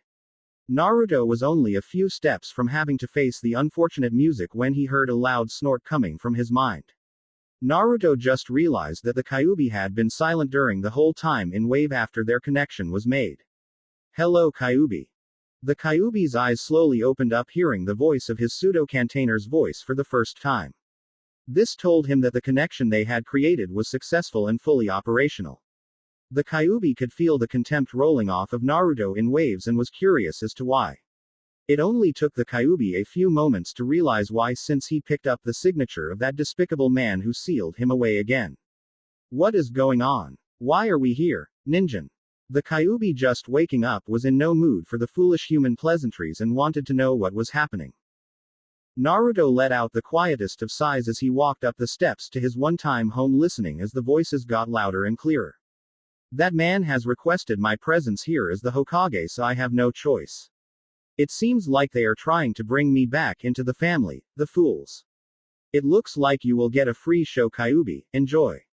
Naruto went silent and walked into the house. Taking a few steps in, Naruto was greeted by Minato and Kushina sitting on one couch with Kakashi standing behind their couch. Naomi and Narumi were also sitting on a couch looking at him hopefully. Naruto almost frowned when he realized that Jiraiya and Tsunade had positioned themselves behind him. Jiraiya of the Sannin was the fabled toad sage of Mount Myobokuzen, a man whose name alone was to strike fear into the enemies of Konoha and respect in the ears of Konoha shinobi.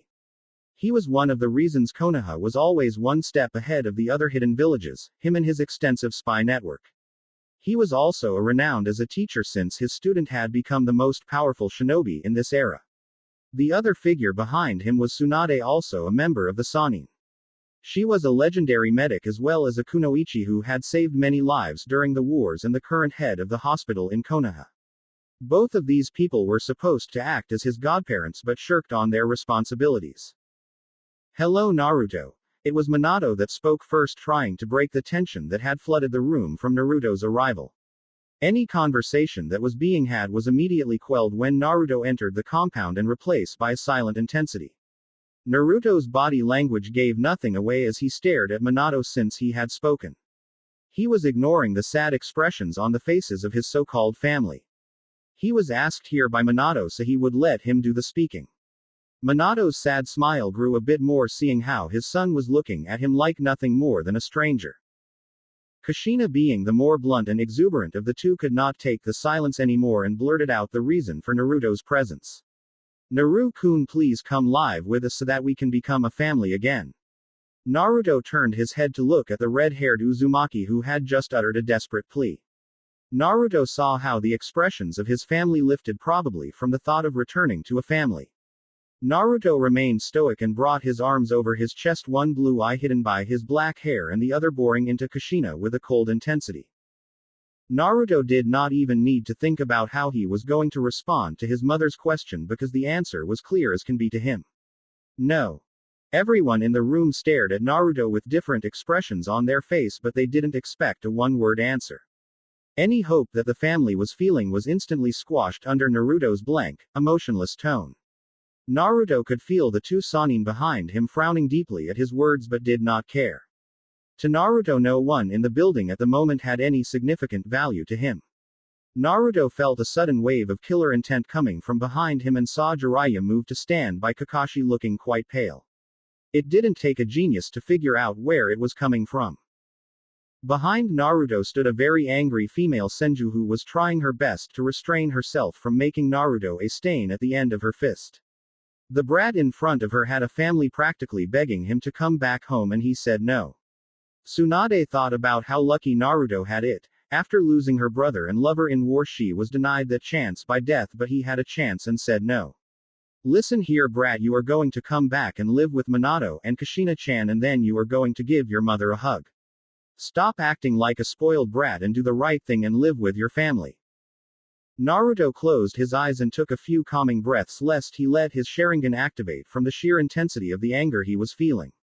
The Kyuubi could feel the amount of contempt that Naruto had whenever he was said to related to what was considered the perfect family. Calming himself, Naruto opened his eyes and looked straight ahead, seemingly at nowhere. Family. Family is a group of people who love you no matter what you have done. They love you no matter what faults you may have and will always be there to protect you. That is something Theseus people in front of me did not do. They did the opposite and threw me to the scorned wolves of Konoha who sought revenge for the lives the Kyuubi took. Night after night I was abused and spat on. Day after day I was ignored and punished by those two for seeking the attention they lavished their princesses with. Naruto almost spat out his entire speech, not bothering to glance back at Tsunade. You were telling me to do the right thing, Tsunade. Which of you were doing the right thing when the fox hunts were tearing through the streets of Konoha? My own blood ignored my pleas for help. My godparents were too busy keeping the village who were trying to kill me on a daily basis alive and well. That is the reason I curse this blood flowing through my veins, because every single day I am reminded that I am related to such trash. The only reason I am not insane is thanks to the few people who listened a young boy screaming for help and lent a hand instead of plugging their ears and walking away like you all did. Only a few times had Naruto let his emotions slip during the truthful rant he rattled off. Kushina, Naomi and Narumi were openly weeping at what Naruto was saying. Minato, Jiraiya, and Kakashi were frowning somberly since they knew Naruto was not lying. Tsunade was still livid with the disrespectful brat who she thought was just using that as an excuse. Now Naruto, surely you could forgive Minato-sama and Kushina-sama for overlooking you like they did. They had a lot of things they had to deal with and were doing the best they could. You still had a home and food to come to. They still cared. Kakashi tried to help Naruto see reason and hopefully bring Naruto back, since he too wanted to train who was supposed to be like a little brother to him. Kakashi was not even reading his Ika Ika book, showing just how serious the situation was. Naruto's cold blue eyes stared holes through Kakashi with a silent intensity. Yes, there was something more important than their son. I always thought a father was supposed to protect their son while mothers were supposed to shower them with love. I received none of that. Not from them. It is funny this is coming from you of all people, Scarecrow. Was it not your saying that, in the ninja world, those who break the rules are trash? That's true, but those who abandon their comrades are worse than trash. Well, you all abandoned me. Naruto turned to look at Narumi, who was looking at him with a forced smile and watery eyes.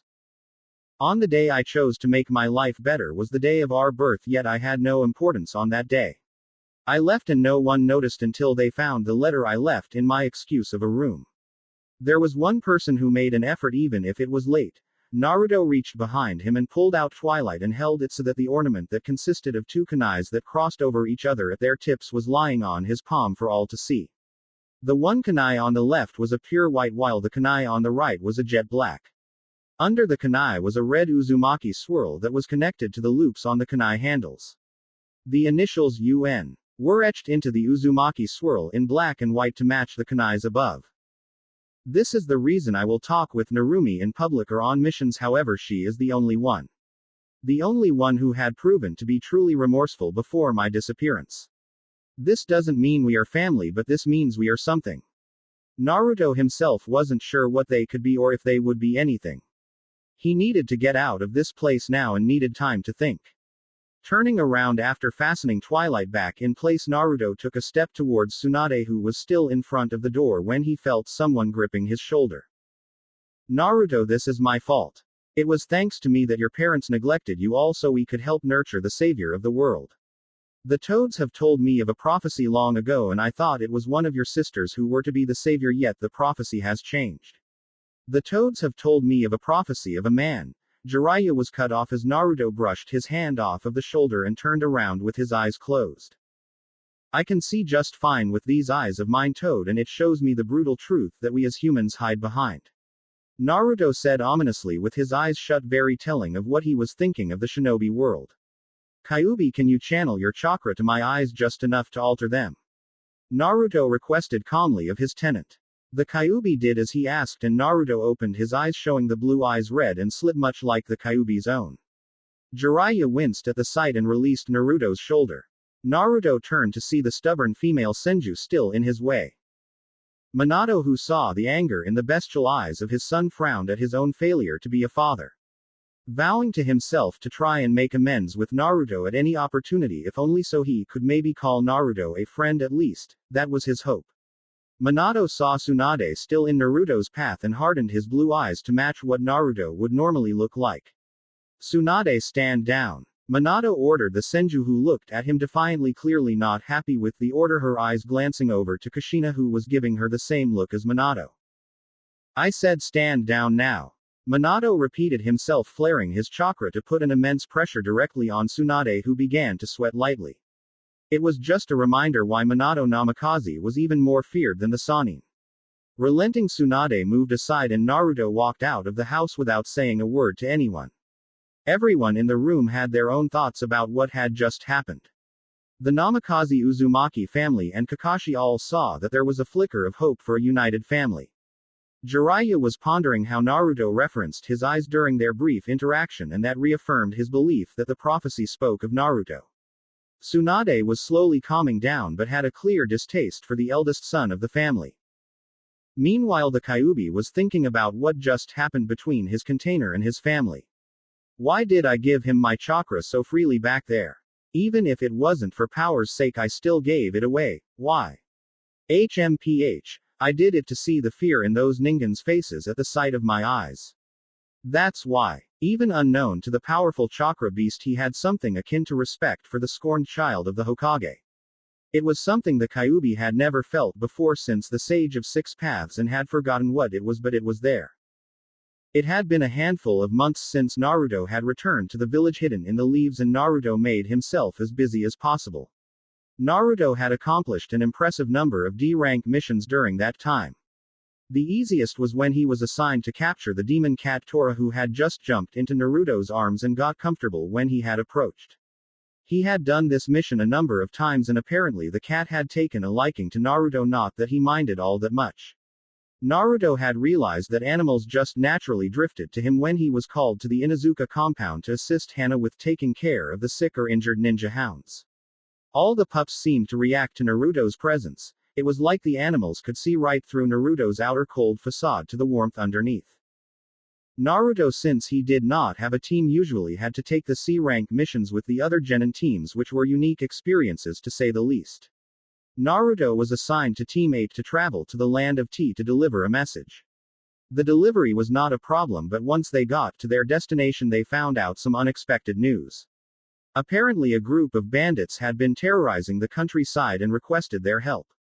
Team 8 agreed to help people in need, and Naruto just didn't care one way or the other. He was no hero, just a shinobi. Naruto was able to gather some information on each genin member of the team led by Kurenai just by being on their team. Hiba was the second in line to become heir to the Inuzuka, second to Hana. The boy was brash, headstrong, and had a tendency to overestimate his own ability while underestimating his opponent's ability. His entire fighting style revolved around partnering with his ninja hound Akamaru, with no skill shown towards elemental ninjutsu. Hinata was the Hyuga heiress, who was the opposite of Kiba. She was meek and very, very reserved. Though Naruto was able to deduce that she had a crush on Naomi, which made Naruto's lips curl into a smile thinking of Naomi and a fangirl. Hinata too relied on her clan jutsu. Shino was the Aburame clan heir, who too showed no talent for elemental ninjutsu like his teammates. However, Shino did think much like a shinobi should. He was calm and tactical. Naruto worked with Team 10 on a simple herb and medical supply gathering mission on the request of Tsunade. The mission went on without a hitch, but that proved to be curse in disguise for Naruto. With all of the time they had while searching, Ino took it upon herself to get to know Naruto better. This of course consisted of flirting with Naruto, who Ino found handsome, which Naruto found annoying to say the least. When Shikamaru mentioned Sasuke, Ino would snap at the lazy Nara, saying how she would always love her Sasuke-kun. Naruto knew that if he was ever to get a girlfriend, it would not be a fangirl, never. Shikamaru was one of the few people from his childhood around his age that took the time to get to know Naruto, so they were friendly enough. Shikamaru, like every Nara who seemed to ever live, was lazy but a genius. Naruto knew that when the situation called for it, Shikamaru became deadly efficient and could be counted on. Where Shikamaru was lazy, his friend and teammate, Choji, was equal parts kind and hungry. Naruto also made note that out of all of the teams he had the opportunity to work with, Team 10 had the best teamwork. Choji was the close quarters fighter, with Shikamaru switching between long range and close range, with Ino providing support. He had not worked with Team 9, however he was aware that their sensei was the Leaf's noble green beast Maeda guy. By far his least favorite team to work with was Team 7 because of the terrible dynamic the team had together. Kushina and Naomi were always trying to pull him back into their family while Sasuke was trying to fight him. Then there was the worst aspect of the team was Sakura, who had the nasty habit of screeching like a banshee. It was so bad that even the Kyuubi thought it was cruel and unusual punishment to have to listen to. Naruto was walking by the main gate of Konoha when he caught a sight that intrigued the young man. A team of shinobi and their sensei were talking to the Eternal Gate guards and showing them their shinobi licenses. The team was all wearing Iwa headbands, which made Naruto wonder what was going on. Why is Iwa here? They wouldn't be caught dead here in Konoha unless there was a chance to tarnish the village. Oh, right, Mihawk sensei did tell me about the Chunin exams. Looks like I need to have another talk with the Hokage about this, since I can't miss this chance to reveal myself on the grand stage. The kunoichi who was walking at the front of the group was wearing a bright brown Iwa flak jacket with the right sleeve missing from the jacket. There was a cloth hanging over her leg which she covered with fishnet tights. The Iwa kunoichi had short black hair and pink eyes that were lacking a pupil. Trailing slightly behind the kunoichi and to the left was a rather large shinobi who was smiling dopily. His headband was over his head like a bandana where Naruto spotted black hair spiking out of. He too was dressed with an Iwa flak jacket but had a yellow scarf around his neck. To his right was another kunoichi which Naruto was the most curious about. The kunoichi was wearing a diver's helmet with a steel cage over the opening the helmet.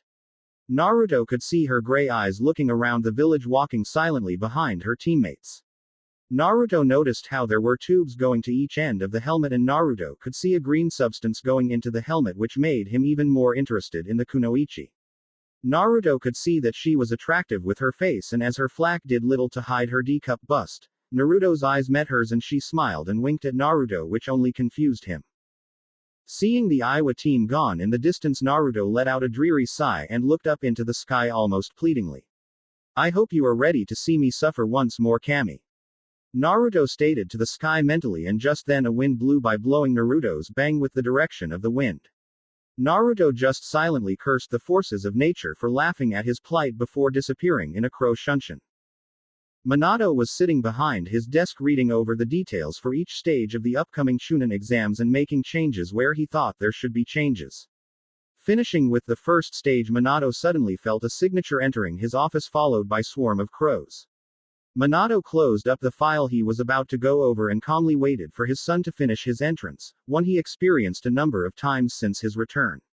Minato had a feeling he knew what this was about, but he would let Naruto say what it was he wanted to say. Naruto brought his arms up over his chest and stared at Minato intently, his deep oceanic eyes boring into Minato's lighter blue eyes. A number of Anbu were squirming in the shadows from the intensity alone between the father and son. I will be short with this. I want you to enter me into the Chunin exams. Naruto stated calmly, looking at the Hokage stoically, with a few feathers from his crows twirling around him from the breeze coming through an open window behind Minato. Minato nodded inwardly, since this was just what he expected Naruto to ask him to do. I can't do that, Naruto. You are just one shinobi and you need a team to compete in these exams. Minato informed his son in the tone the Hokage would use when he was talking to a subordinate.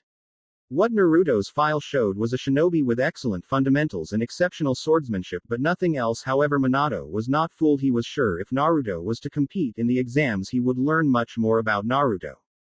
He just didn't know how right he was and how much he would learn. Naruto simply stared at Minato with one black eyebrow arched in idle curiosity. I am a team just like Team 7 is a team. I do not recall that there were a specific number of people required to participate, and even if there was, you are the cage of the hosting village, you have certain liberties. Naruto stated calmly, his posture not once shifting from the calm and slightly imposing stature he took. Now it was not imposing for Minato, but his son did seem to have the air of a trained warrior. Minato let a smile cross his face, since what Naruto was saying was indeed true. There were no number requirements. He knew Naruto would make a fantastic politician. Naruto's eyes shot to the left where the door was behind him before he turned back to look at the Hokage. It seems we will be cut short. I have given you my request, and it would be in the best interest of Konoha to grant me my request. With his piece said, Naruto performed a normal body flicker and exited the Hokage's office just before the door opened up and 5 shinobi walked in. Those shinobi were the senseis of the rookie ninja of Konoha: Kushina, Kakashi, Asuma, and Kurenai. There was also the sensei of Team 9, Meta Guy. You all know why I have called you here today. The Chunin exams will be coming up in a few weeks, but these are no ordinary exams. This will be the 30th International Chunin exams. I know you may think that some of your teams aren't ready, but we need them in the exams, but I still need your formal approval. Minato stated, his jaw hidden behind his interlaced fingers, getting understanding nods from the Junin in front of him. It was important that Konoha put on a good showing, especially with each of the 5 great hidden villages attending these exams. On the name of Kushina Namikaze Uzumaki, I nominate Team 7 for the 30th International Chunin exams. Kakashi looked up from his little, orange book, feeling the eyes in the room on him, and I smiled at his former sensei. What she said. Kakashi stated before going back to his Ika, getting sweat drops from his fellow Junin as well as Minato, and a rant from Guy about his hip attitude. Ikuranai Yuhi nominate Team 8 for the 30th International Chunin exams. Yash. I made a Guy nominate my most youthful Team 9 for this year's opportunity to prove one's springtime of youth. Asuma stepped out and blew out some smoke. I Asuma Sarutobi nominate Team 8 for the 30th International Chunin exams. Minato nodded his head and leaned into his chair, smiling at his wife and Junin, obviously glad there were no arguments. Alright, you all need to go and tell your teams and convince them if they are hesitant. With a collective Hi Hokage-sama, the Junin all funneled out of the office door. Minato turned to the window where he found his sensei sitting on the window ledge looking out into the village. What do you think, Jiraiya-sensei? Should I let him take the exam alone? Minato asked his teacher, hoping for a bit of advice on the matter, although he was already leaning in one direction. I think you should let him take the exam. He sounded very confident in himself, and this is finally the chance you have been looking for to learn the extent of his abilities. Plus, it wouldn't look good if your son was to not compete in a tournament of this caliber. Jiraiya said seriously as he jumped into the office and took a seat across from his former student and current cage. Minato smiled at his sensei and nodded his head, since he too was of the same mind with what could be accomplished by allowing Naruto in the exams.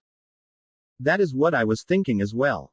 Neko, I want you to go and inform Naruto that he will be taking the exams, and inform him where he must be and by when. Minato could see Neko leaving his office and looked back at his sensei. Jiraiya-sensei, I need you to stay in the village because during the final stage of the exams the cages will be attending, and I want to make sure Konoha will remain in peace. Minato said it is more of an order than a request, but nonetheless Jiraiya nodded his head in agreement. The two then went into a discussion about how best to defend the village. Naruto was walking down the streets of Konoha to get to a training ground so that he could run through a few sword stances as well as train with his clones. It had been a week since he was informed of his acceptance into the Chunin exams, and there was still another 10 days until the exams were to start. Naruto knew that his foolish father would not pass up a chance to see what he was capable of. This also gave Naruto his chance to test himself against a number of different opponents who would provide different problems. Naruto did not really care about impressing anyone, but he knew a good performance would help Konoha, but he planned to win the exams regardless. While walking down the street, Naruto heard some loud commotion coming from the end of the street next to him. Naruto turned his vision to see what was going on that was causing such a ruckus in the public area. One of the causes of the noise was dark-skinned, flat-chested kunoichi with long red hair and a sword on her back. She had a long-sleeve dress on underneath a kumo flak jacket. The other person joining her in creating all of the noise was a shinobi from Suna who was wearing a body suit that had cat ears. Despite being a boy, Naruto saw he was wearing makeup and had something on his back. Naruto recognized the boy they were yelling at as Konohamaru Sarutobi. There was a girl standing behind the boy wearing makeup. She had a large iron fan strapped to her back. She had a purple clothing garment that went down halfway to her thighs, and her blonde hair was fashioned into 4 ponytails. Behind the Kumo Kunoichi stood 3 people. Naruto guessed it was her team. The first was a dark-skinned shinobi about Naruto's height with short, spiky white hair. He too was dressed in the Kumo flak with a sword on his back, but was looking at Konohamaru with an apologetic look while sucking on a lollipop. Next to him was a fair-skinned kunoichi with short, straight blonde hair. She was wearing her Kumo flak around her stomach and had her outfit cut to display her sizable bust, probably to distract enemies who would fall prey to such a thing. Naruto's eyes narrowed in on the final member of the Kumo shinobi team. There was something that seemed familiar about her. She had long, straight blonde hair that was bound using rubber bands. She was wearing a black and purple blouse with short sleeves and cloud design on the left side. She had fingerless gloves with a chain of blue beads around her left hand and arm. The black shinobi pants the kunoichi was wearing also had the cloud design going down the left leg, though Naruto really took notice of her blue, slitted eyes that were currently filled with annoyance. What is it about that kunoichi that makes her seem so familiar to me, like I have known her forever? Naruto questioned himself, unaware that the Kyuubi was up and listening to his container. Ninjin, that human carries my sister the two tails. That is why she seems so familiar to your senses. Naruto nodded his head and looked back at Konohamaru, who looked very frightened, along with two other small kids who were behind him. Naruto channeled his chakra into his ears to allow him to pick up on what they were saying without walking into their field of awareness. This way he could get their intentions without any external pressure. Listen here, Kumo. The brat ran into me first, so I am the one who is going to get to teach the Konoha brat here some manners. The boy wearing the cat body suit told the redhead rather heatedly. Naruto could see a few veins bulging on the boy's forehead, showing just how angry he was. Kankuro, just let it go. We don't need to go causing any trouble here in a foreign village. The boy's sister Tamari tried to get the Suna puppeteer to see reason and avoid an international incident. One Suna could not have, especially not with their only ally. Why would a boy even be wearing makeup? Don't you have any kind of masculinity inside of you, Kurohime? The red-headed kunoichi from Kumo taunted the Suna shinobi while her hand went to reach for her sword, eyeing Konohamaru. Ignoring the shout of, "It's war paint," from Kankuro, Karui's amber eyes flickered dangerously. Now then, why don't we shave off a few inches off each brat? The white-haired shinobi, Omoi, started to wave his hands around frantically, trying to get Karui's attention before she attacked the boy. Karui, what if you hurt the boy? Then the third Hokage goes to Kumo and shows why he is the god of shinobi and kills Asama. The B-sensei attacks and kills the third Hokage, and we go to war with Konoha and the Yellow Flash. Omoi finished taking a deep breath, using his tongue to keep his loli from falling out of his mouth. This got sighs from his team and sweat drops from the Suna shinobi. Konohamaru was just scared by the sword being pointed at him. Well, I guess it is time to go strike some fear into the competition and show them why they need to behave in my village. Kyuubi, will they identify me or those other two as the Jinchuriki? Naruto waited for the Kyuubi to respond as he heard what he guessed was random noises the Kyuubi was making while contemplating his question. I would say that they would see the container as you, since they can only sense the chakra in the person who holds the consciousness. Naruto did his single hand sign and performed a nature-less body flicker in front of Konohamaru. You know he is right. Since you two shinobi were just planning on assaulting the third's grandson and here in Konoha nonetheless. Not to mention he is only an academy student. Naruto said, suddenly appearing between Kankuro, Karui and Konohamaru with his katana, twilight drawn. Naruto's sudden arrival put all of the foreign nin on high alert, since Naruto had only just appeared and with a weapon drawn. I wouldn't do that if I were you, it would prove fatal. Naruto added on, seeing that each of 6 shinobi were ready to try and get into a fighting stance. This confused the teams from Suna and Kumo, that was until they looked. Behind each of them with a katana aimed at a vital area was an equally serious shadow clone of Naruto. There was even a shadow clone looking up into a tree while leaning against the trunk, surprising the shinobi in the tree. While they were busy with the shock of being surrounded, Naruto turned back to look at Konohamaru with a small grin on his face. Kono, why don't you and your friends get out of here while I deal with these idiots? Konohamaru's face lit up and he nodded, since only one person had ever called him that, and that was Naruto, who he didn't recognize till just now. Konohamaru and his friends took off the opposite direction, and Naruto turned back around to see another Suna shinobi was standing with the group. He had red hair and the kanji for love over his eye. My name is Gaara Sabaku. Who are you? The redhead carrying a gourd on his back asked, wondering just who this strong shinobi in front of him was. This was a sentiment shared by the other Suna genin and the Kumo nin.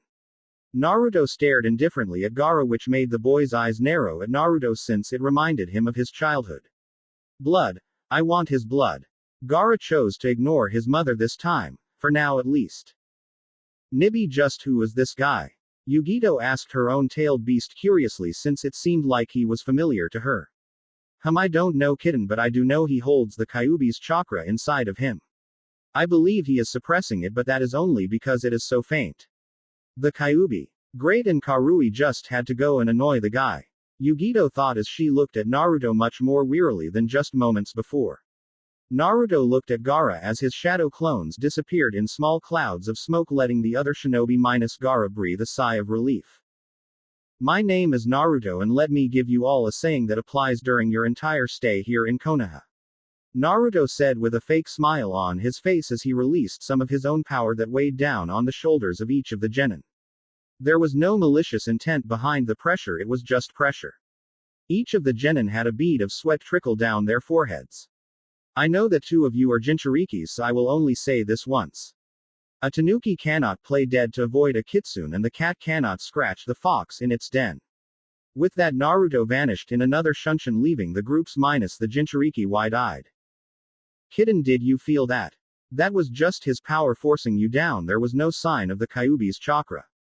He is quite powerful. You should take him to your hotel room and ride. The Nibi's lustful purring was cut off by a blushing Yugito who was trying to hide the red in her cheeks. Nibi, I won't just take him and have sex with him. I do not even know his name or anything about him. Yugito mentally yelled at her perverted tailed beast, finally managing to push back that annoying blush on her cheeks from the mental images of Naruto and her doing unspeakable things coming from Nibi. Tamari. Kankuro, we are going to meet Baki. Gaara ordered his 2 elder siblings, who complied without hesitation. The Kumo shinobi all shared a glance and agreed it was best for them to avoid Naruto during the exams if they could help it. Then they too left to go and meet their eccentric sensei and inform him of the situation they found themselves in.